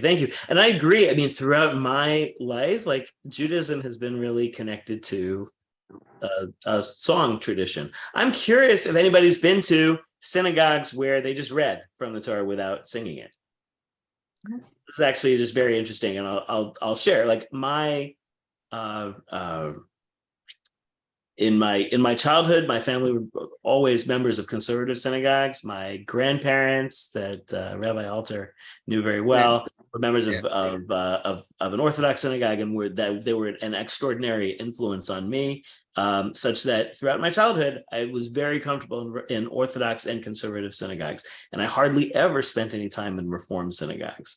I'm finding it interesting now as a scholar in Jewish liturgy to learn about the development of liturgy in Reform Judaism and prayer practices in Reform Judaism, and how there was this long period of time in the history of Reform Judaism from like the late 1800s until like the 1960s, 1970s, where overwhelmingly in Reform synagogues, Torah reading would happen. It would happen in Hebrew, but it would not happen with trope.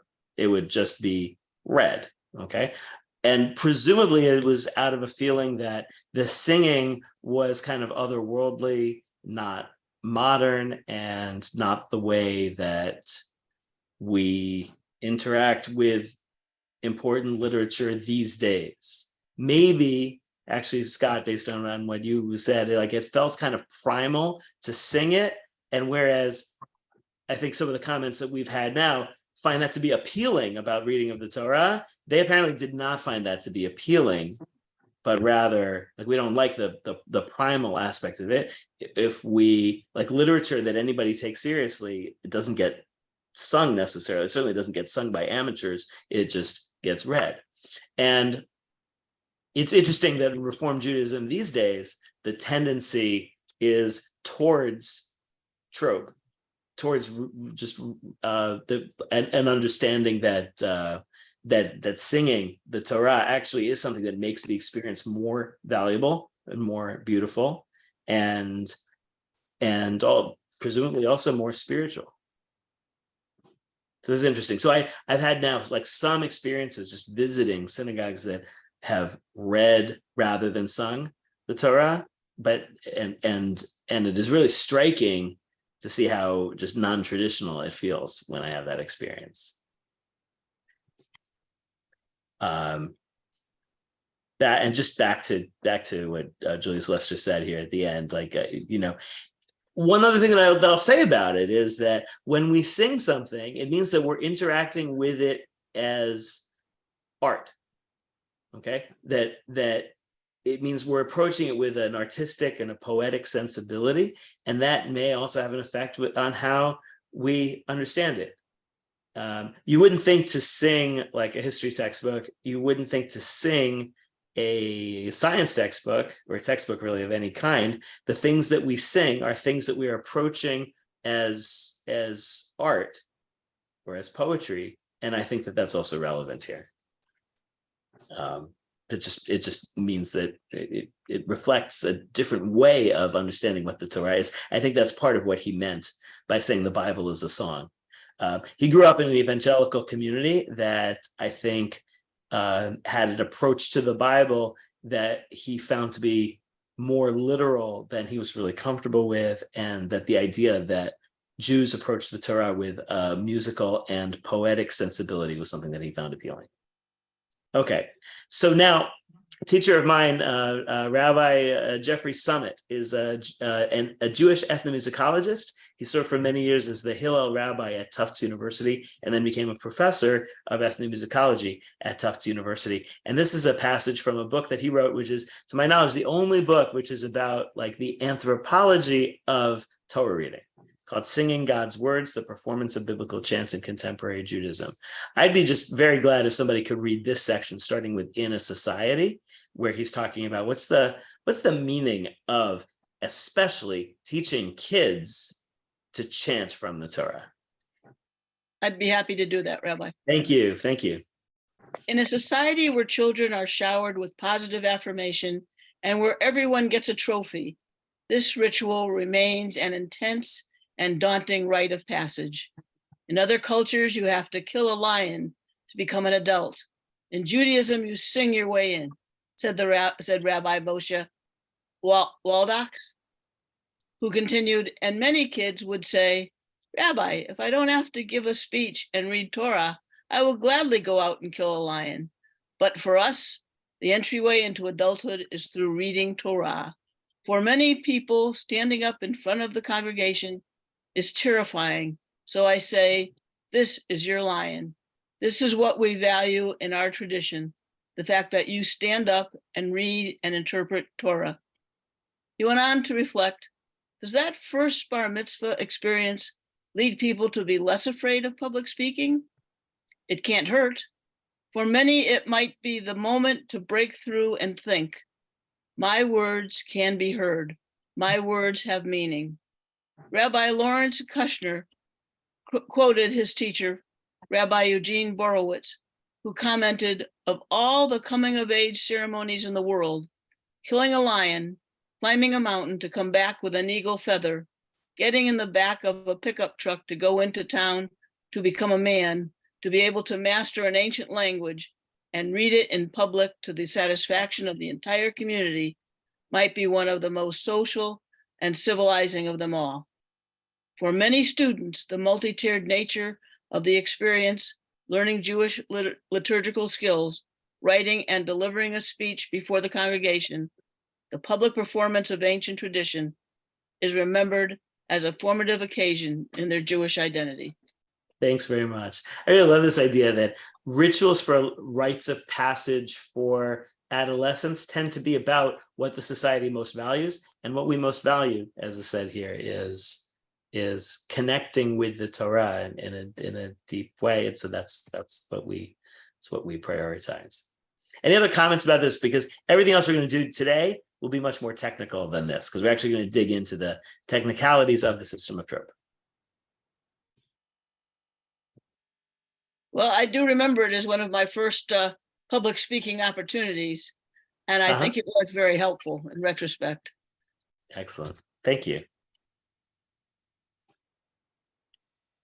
So let's start digging in. And by the way, there are a number of books that are about the system of Ta'amei HaMikra or trope. It happens that this is this huge book here, Chants in the Hebrew Bible by Joshua Jacobson, is like a primary such book that describes the system in tremendous detail. It's about 1,000 pages, very light reading, of course.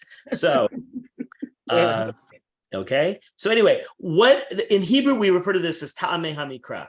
Trope is both the Yiddish way to refer to it and the conventional way that it gets referred to in English.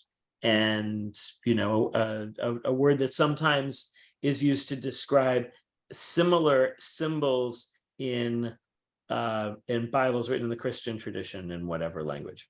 But the Hebrew term for it is Tameh HaMikra. Okay, and so there are three purposes of Tameh HaMikra, these symbols above and below the words.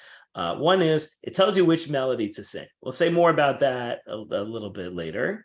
Okay, though of course different melodies, different communities geographically would have slightly different melodies, and even today what trope will sound like in two different synagogues will often be a little bit different, or two different readers may have slight variations musically, but it's the same basic musical patterns.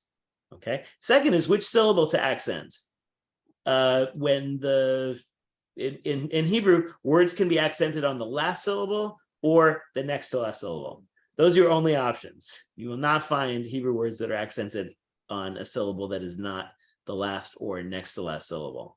Most Hebrew words are accented, as we probably know, on the last syllable, but there are enough of them accented on the next to last syllable that it's good to have some guidance about where you're supposed to accent it. And the syllable that the trope symbol is closest to, the letter that it's right above or right below, that is the syllable that gets accented most of the time. Unfortunately, there's some exceptions, but that's a second purpose of Tameh HaMikra. And then a third purpose is really the one we're going to focus on more today, how the verse is parsed, or how to read with proper phrasing.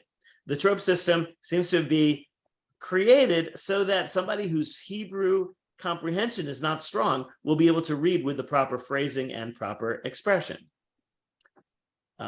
And we'll see more about how exactly that works. Okay, where do they come from? There are these scholars known as the Masoretes, or the Baalei HaMasorah, and they are textual scholars mostly in northern Israel, like around the 9th century and following. And they're the ones who copied over the texts of the Hebrew Bible and put in these symbols, but they did so based on oral traditions back to the time of the Talmud. It is clear from passages in the Talmud, including some passages that we're going to be looking at in a moment, that they had this kind of system. They just didn't necessarily write in the symbols, but they had a system for dividing up the phrasing of every verse in the Torah. Okay, you might be able to imagine sometimes the way you would divide up a passage, like figure out what's the 50% point in this passage, in this verse, or what's the 25% point and the 75% point in this verse. Sometimes the way that you will divide up the verse and where you will put in the pauses and how big those pauses are, sometimes it can really transform the meaning of a verse, and we'll see some examples of that shortly. Okay, so here's a passage from the Talmud. Okay, Rabbi Shafatia, Rabbi Yochanan, Kol hakoreh below ne'ima v'shoneh below zimra, alav hakatuv omer, v'gam ani natzati lahem chukim lo tovim. Rabbi Shafatia said, Rabbi Yochanan said, considering anyone who reads from the Torah without a melody or studies the Mishnah without a song, there's a verse from the book of Ezekiel says, so too I gave them statutes that were not good. In other words, already back in the time of the Talmud, so this is maybe we could say the 4th century, 5th century, long before the Baalei HaMasorah were actually putting in those marks in scrolls of and books of the Torah, there was this tradition that you're really supposed to read from the Torah with melody. Okay, now here, this is going to be a little bit, I don't know, slightly vulgar passage here that we're going to take a look at from Brachot 62a, another passage from the Babylonian Talmud. Let's read it in English. Okay, Gemara asks, Mipnei ma'en mekanchin b'yamin ela b'shmol. Why must one not wipe themselves with their right hand, but with their left hand? And there's various answers that are given. One of the answers is Rav Nachman bar Yitzchak Amar Mipnei shemar'eh ba ta'amei Torah. Okay, because one points to the cantillation notes of the Torah with the right hand. Okay, now it's not completely easy to understand this passage, but they're basically saying your right hand gets used for special holy purposes that are connected to the Torah, and that's why there's other bodily activities that one does with the left hand instead of the right hand. Apparently, that's a tradition in lots of parts of the world, including the various parts of the non-Jewish world in the ancient world had this kind of tradition about the use of your right hand versus the use of your left hand. But this is saying that your right hand gets used to do something that has to do with the Ta'amei Torah, translated here as the cantillation notes of the Torah. Okay. And so we can take a look at the commentary of Rashi, who says, okay, Ta'amei Torah is the melodies of the cantillation signs for the Bible. These could refer to the symbols in the book or to the vocal inflection and the sound of these melodies and he mentions the names of some of them that might be familiar to us if we've read Torah, Pashta, Darga, Mapach, etc. I've seen a practice among those readers who visit us from the land of Israel. They move their hands according to the sense of the melody. Based on this passage and some other passages, there is a speculation that nobody really knows that the first part of Ta'amei HaMikra to develop was hand signals, and then eventually the hand signals got written down into the books, and that some of the symbols that we think of today as trope symbols are actually modeled on the hand signals that actually came earlier. I was so surprised to hear this for the first time because I had seen people do like a gabbai give hand signals to a Torah reader and always assumed that that was a much later thing that some community just developed. But apparently scholars think that system of hand signals, whether or not it's the system that this community was using, community is using today, a system of hand signals is actually older than the written system of Ta'amei HaMikra.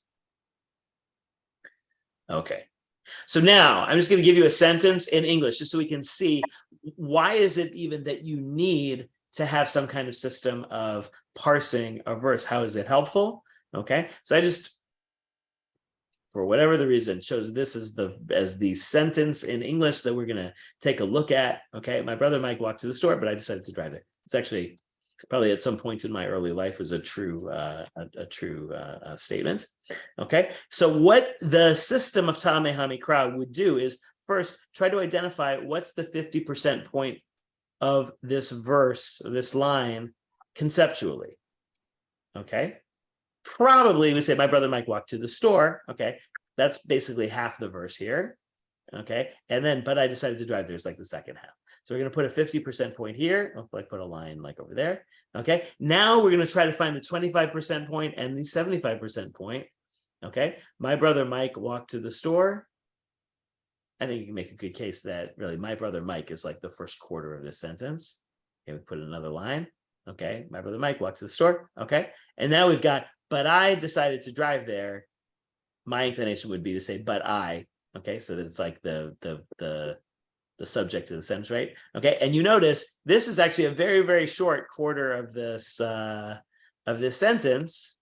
Okay, it's only 2 words in the really short words. This is a much longer, okay? But conceptually, this is the first quarter of the sentence. This is the second quarter of the sentence. This is the third quarter of the sentence. This is the fourth quarter of the sentence. And you might now imagine somebody who actually does not understand any English, if they knew where to put in these pauses and how long that this pause is going to be shorter than this pause, it would help them to read this with expression, even if they don't understand it. Okay, so now let's further subdivide. My brother Mike, how are we going to say my brother Mike? Are we going to say my brother Mike? I'm kind of inclined to say we're going to put it over here. My brother Mike, okay, walked to the store, probably after walked, right? Walked to the store, okay, okay. But we're probably not even going to bother putting in like a 1/8 point in this one because it's so short already. Decided to drive there. I think we're going to put it at decided. Okay, so now we've got the first 1/8 of the sentence, the second 1/8 of the sentence, the third 1/8 of the sentence, the fourth 1/8 of the sentence, the fifth and sixth 1/8 of the sentence are both right over here, 7th 1/8, and then the eighth 1/8 of the sentence. Okay, and we have this hierarchy of pauses. This is the biggest pause. These are smaller pauses, and these are yet smaller pauses. Okay, so this is the kind of thing that the trope system does. If you know how the trope system works, the first thing is there's a trope symbol called a sof pasuk that happens at the end of a verse. That's the 2 diamonds that just shows that it's the end of a verse. There's one at the end of every verse. Okay, and that's how you that's where it belongs. There's another most important trope symbol to learn, which is called et nachta. Looks like the wishbone, and it always happens right in the middle of a sentence. Not every verse in the Torah or the Hebrew Bible has an et nachta, but most of them do. There are people who study that, like there's statistics about this. It's like more than 90% of verses have an et nachta. The verses that don't are just really, really short verses. And no verse has more than one et nachta. The et nachta always happens at the 50% point of the verse conceptually. So if this were part of the Torah, then we would have an et nachta on the word store here. Okay. Then there are other symbols for the 25% point and 75% point. So it happens that there are these 2 symbols called zakef katon, sometimes just abbreviated as katon, and this one, which is zakef gadol. We'll see another slide that will actually give all the names of all of these. Okay, but I'll say I had learned to read this like use the system of Torah trope for ever since before my bar mitzvah. So I learned how you sing katon or zakef katon or a zakef gadol, but I had no idea what its function was, and that its function is much of the time to point out where the 25% point or 75% point of a sentence is. Okay, but this is like a code you can crack. If you look at a verse, if you know how the system works, you can see what did the Masoretes who put in these symbols think was the 50% point, and how did they divide up the verse. Okay, so then there are other lesser subdivisions for like the 8th point, like a pashta, and like in this case, a tipcha. Here's another tipcha. Okay, so how does this actually work? Because the next slide we're actually going to show the trope, and I'll say at this point it's going to get maybe a little technical, but I'm also very happy to share the slides with all of you so that you can look at them at a later time. Plus, there's a lot of materials that are available about these. Okay, the trope symbols are divided up into 5 categories. Okay, one category are called the Kesarim, which means emperors. It's actually like related to the word Caesar. Okay, there are 2 of them. Okay, and they are the most outstanding and dramatic pauses that you have in the Torah. Okay, which is a sof pasuk. Sometimes it's also called a siluk, coming at the end of every verse, and an et nachta coming in the midpoint of most verses. Okay, and these are the trope symbols they're called here highest level disjunctives. They refer to a really strong pause. Okay, they're the end of the end of a major unit of the text. Okay, so like for example, we've got here this verse, probably familiar to us from last week's Torah portion, Shema Yisrael, Adonai Eloheinu Adonai Echad, and you can see there's an et nachta over here showing that this is the semantic midpoint of the verse. Oops. Okay, this is like the 50% point of the verse. And then we have a sof pasuk, which happens at the end of the verse. Okay, and these are the 2 highest level disjunctives, otherwise known as kesarim, or the emperors. Okay, now we're going to look at the next level down, the second level disjunctives, which get called the melachim, or kings. Okay, there are 5 of these.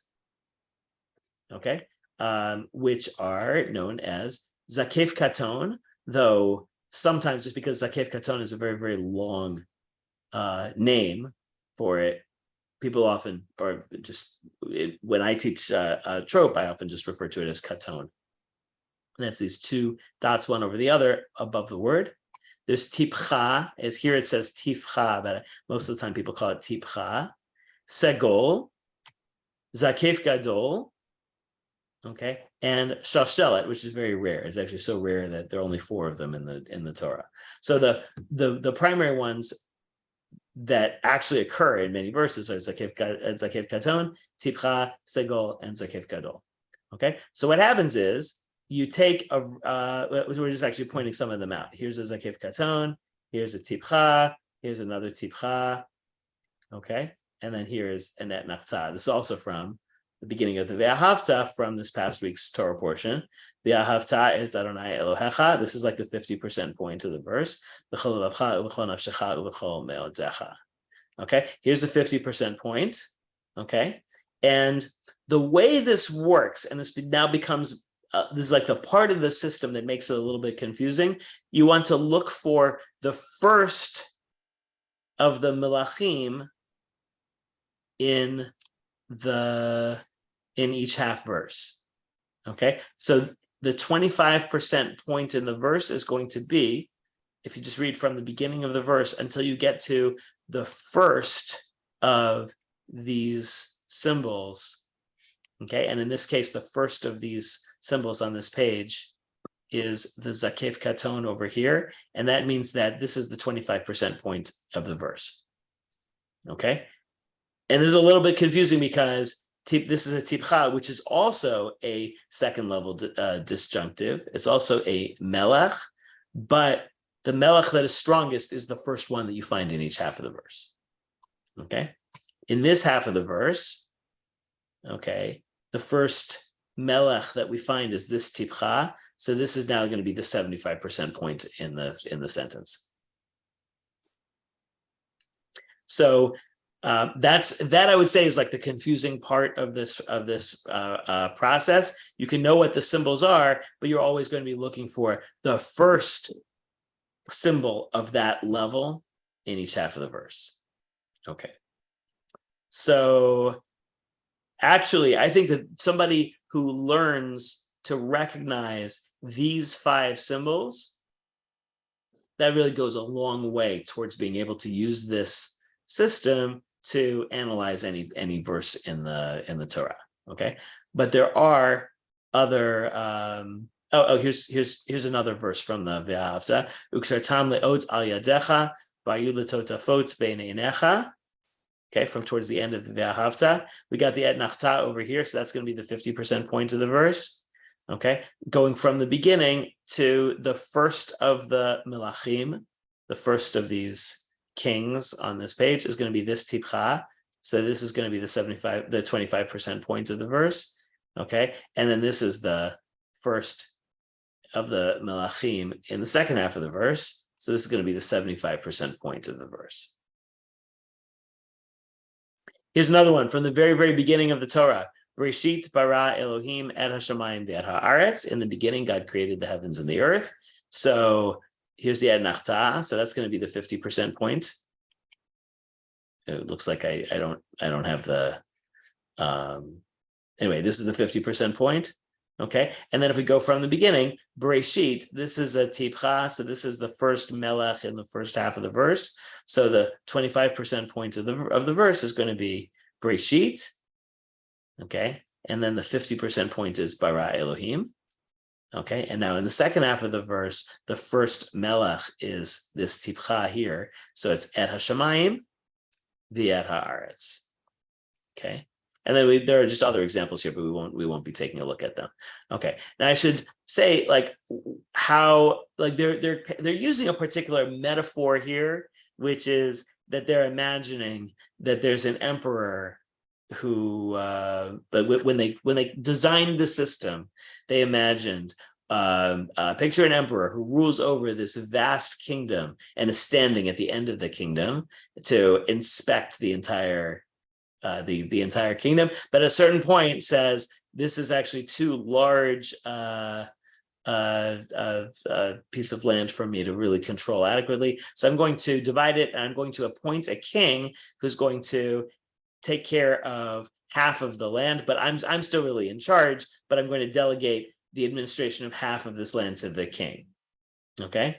And then the emperor might also look at this part of the land that the emperor now has dominion over and say, this is still like too much for me. So I think I'm going to appoint another king. Okay, because an emperor is only going to appoint a king. An emperor might even appoint a third king over here. Okay, however, now this king might also look over the land that he is controlling and say, this is actually a little too much for me.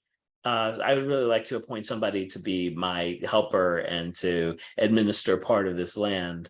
But of course, the king's not going to be able to appoint another king, and the king's certainly not going to appoint an emperor. So the king is going to appoint a prince. Okay, and the king could actually appoint a second prince.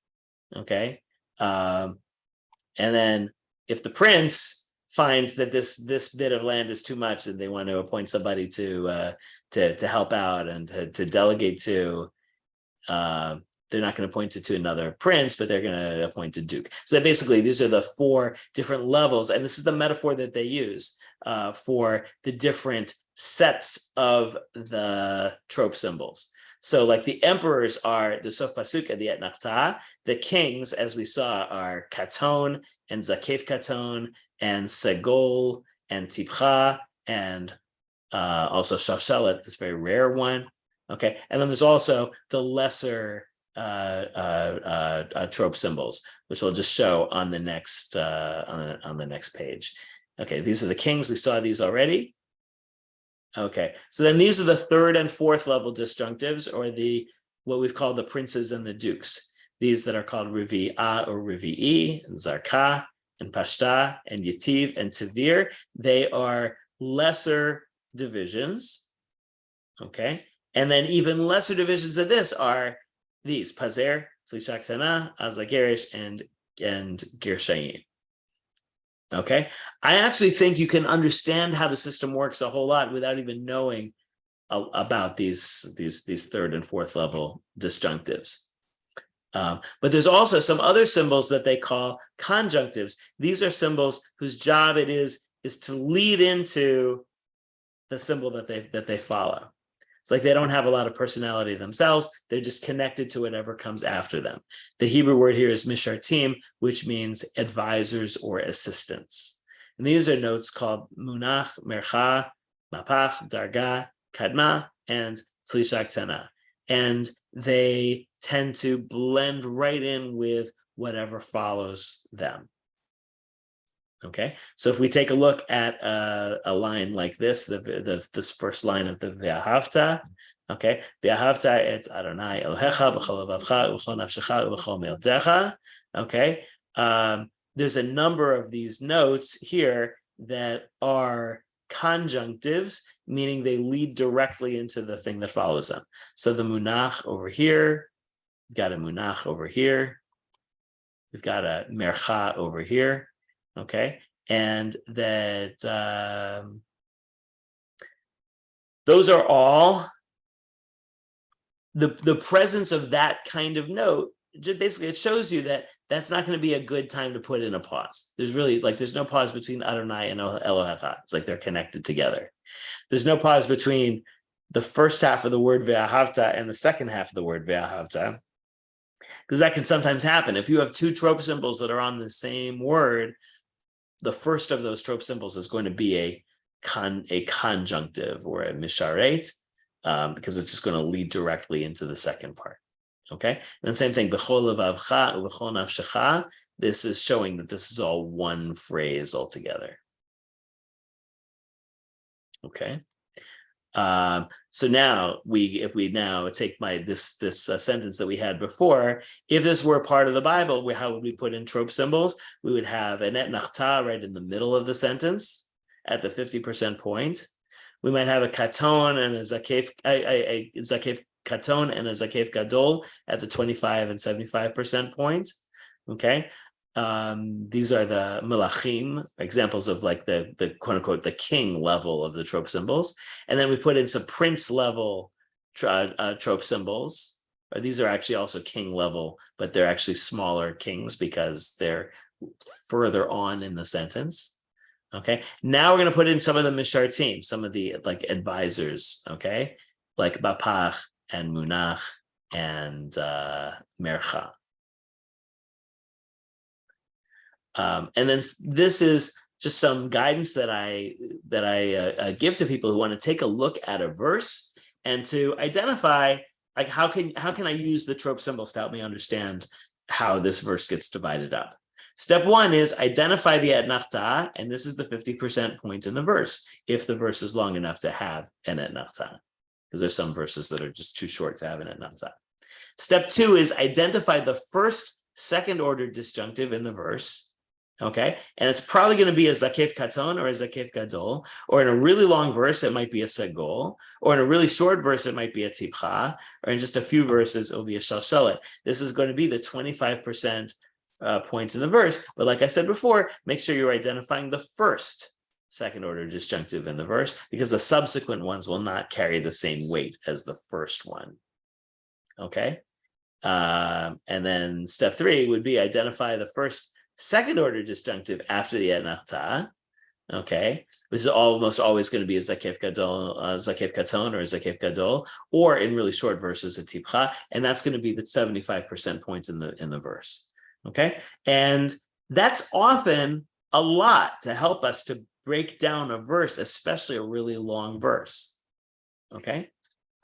And then if people want to, like I said here, like, whereas you could further subdivide the verses into eighths and sixteenths, it's probably more useful to focus on the phrasing within each quarter of a verse.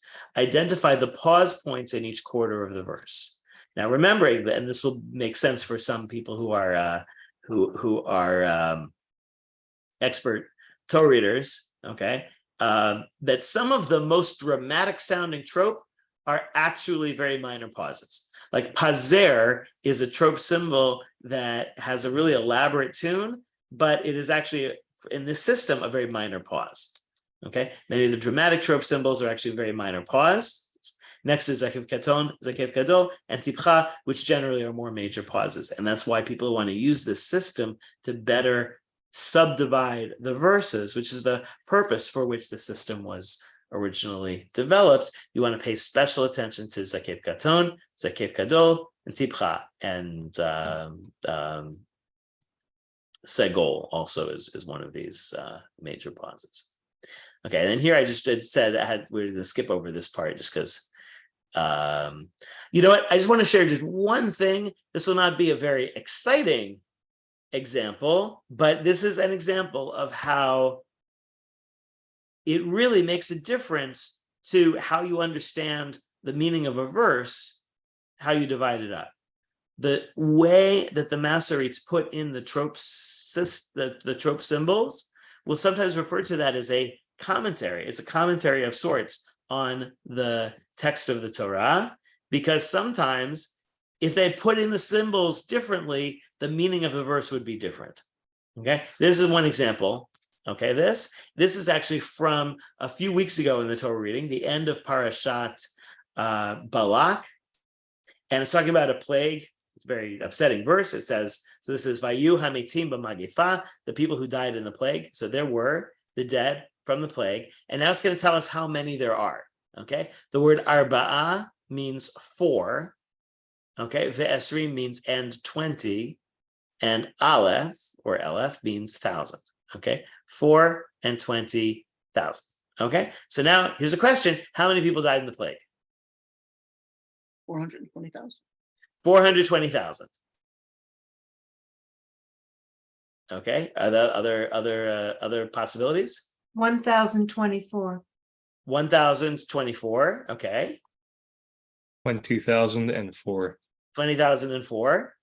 Okay. 24,000. And 24,000. Okay, I think those are the 4 possibilities. Okay, you can kind of see that I'd say that just with the Hebrew word order, the primary ones would be either you're going to say Arba'ah ve'esrim, which is 24 Aleph 1,000, so you would say 24,000, or you'd say Arba'ah, which is 4 ve'esrim Aleph, which is 20,000. Okay, so the primary answers are going to be 24,000 or 20,004, and it's really going to hinge on, are you going to connect this word ve'esrim to connect it more tightly with the word arba'ah, or connect it more tightly with the word aleph? Okay, if we said Arba'a ve'esrim Aleph, that would be 24,000. If we said Arba'a ve'esrim Aleph, that would be 20,004.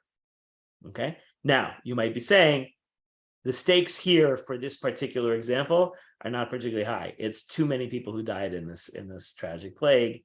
But if we want to know how many they are, okay, the trope symbols actually will tell us what the Masoretes thought the answer was. This is how the trope symbols get put in. Wait a moment. Yeah, so they are, just a sec, mercha, tipcha, sofasuk. Okay, tipcha being a disjunctive, okay, and mercha being a conjunctive, so it's arba ve'esrim aleph. Okay, so the answer is 24,000 from the perspective of the way that they put in the symbols. But there are other examples too of where the meaning of a verse could really be different based on how the symbols are put in. So I've talked at some significant lengths. I'd love to just stop the stop the share, and I wonder if there are either comments or questions, clarifications, or just reactions. And by the way, having heard that there was like a kind of like a code to how the system of trope works, but that in my childhood and throughout most of my life, nobody ever taught it to me. So I just found it to be interesting that it's possible to learn it. It's not all that difficult to learn it. I think it is useful to learn it. And also it is, it was not necessarily what I expected it would be. Like maybe I expected that all of these trope symbols would be like word painting to further elaborate on the meaning of the word. That is not how most scholars of this material feel that's not what the Masoretes had in mind when they put in the symbols. That the function of the symbols is this really useful thing of helping people to parse the verse. I just have one curious question. Mm-hmm. Why were the vowels eliminated when the Torah was written? Was it because of time? Was it because of the handwriting? It was too much to put the vowels in, or the lines were too close together? It's just a curious question. It's a great, great question. And I remember being so surprised when I learned the answer. The answer is they didn't not put in the vowels, but rather the vowels weren't invented yet. And that just sounds so bizarre. Okay. But they had a system of writing that was only consonants, and that you would supply the vowels by memory, and nobody thought to actually write them in. And until somebody then developed a system, there were actually some competing systems in the Middle Ages about how to write in the vowels, and one system won out, and that's the one that we use today. But there are actually some older Hebrew manuscripts that use this other system that doesn't make any sense to us because it's just a different kind of system. So the Torah is written, like Torah scrolls are written today the same way that they were written thousands of years ago, because the practice of writing Torah scrolls is older than the practice of writing in the vowels in Hebrew. So did they just have to memorize the words? Because if you're using consonants only, same thing in the English language, one word, if you're just using the consonants only, you could have many, many words, and some of the words in the Torah, those words might not be very nice. So was it just memorized what the words were? Memorized, and also tradition. It's like the Talmud is aware of this issue. So even though in the time of the Talmud, they didn't yet have the system for writing in the vowels, but they were certainly aware of the vowels, and they were aware that two different words, like you should pronounce this word like this way and not this way because like, and some of us are familiar with like the Krei and Kativ, how sometimes there'll be a word and there'll be like an asterisk over it in the Chumash, and then there'll be a note at the bottom that says, actually, the way we pronounce this word is a little bit different from the way that it's traditionally written in the Torah scroll. That distinction between Krei and Ketiv already existed in the time of the Talmud. Okay, but like, yeah, they were aware of all these ambiguities, and that's part of the reason why the Masoretes did their job. The Masoretes' job was design a system for the vowels and then write really good manuscripts that we can pass down that will have everything be in the quote unquote authorized way. Okay, but yes, when the system of writing Torah scrolls got started, that was still in progress, and Torah scrolls are the practice of writing Torah scrolls is older than the practice of writing in vowels, and that's the reason why vowels are not included in the Torah scrolls. Thank you. Which Rob, also- can I ask you a question? Go ahead, Scott. I was just gonna comment, but that also has a certain utility to it as well. So if you're surrounded by people who use the language, then they will know how to use the language. It makes it very difficult for an interloper to come in and start using the language without being readily identified. So you can imagine over the many persecutions that the Jewish people have faced, that this is a good way of identifying somebody that they need to perhaps keep an eye on. That is really interesting. I had not thought about that. I mean, though I guess, I might also think there's plenty of people who are thoroughly within the Jewish community who have a lot of trouble with it.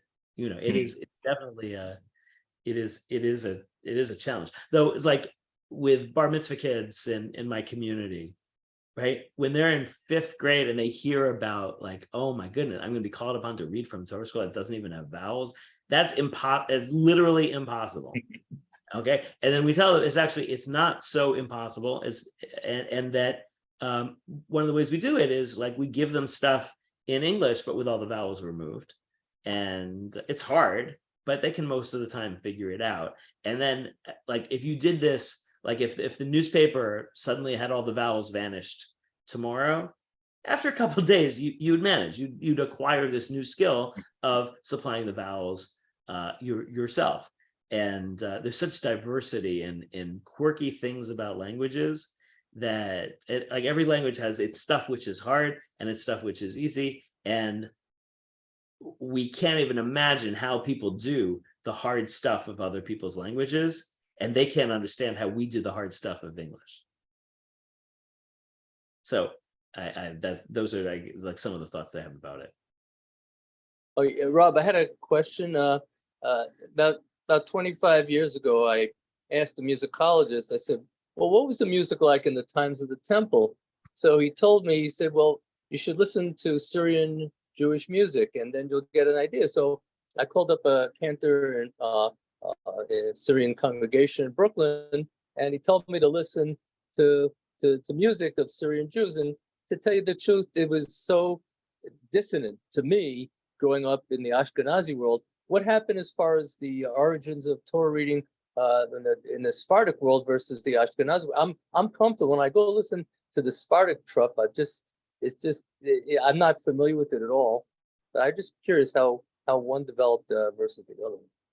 It's really interesting. This is like an avocation for me, because I am also a musician, and someday, I'd probably also love to jam with you.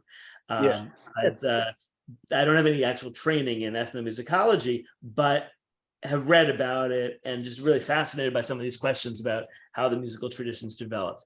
One of our challenges is the oldest bit of Hebrew sheet music that we have is from like the 12th century. It's not very old, and it means we really do not know what things sounded like before then. So how do musicologists try to figure that out? Through patterns of cultural diffusion. So that if, let's say, we know that Ashkenazic and Sephardic Jews had like a parting of the ways many hundreds of years ago.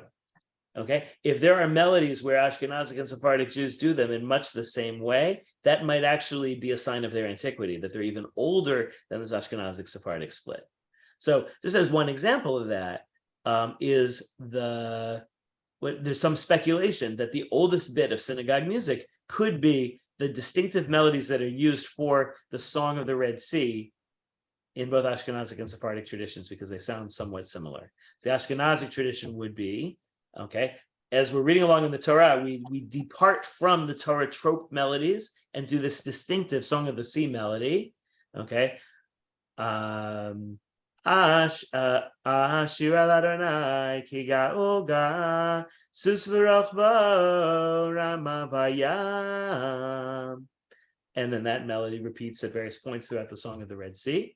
Sephardic communities have a practice when chanting the Song of the Red Sea, not just from the Torah reading, but when it comes up in Psukei de Zimra, singing it with the melody, Ashir al Adonai ki ga'oga sus v'rochvo ramavayam.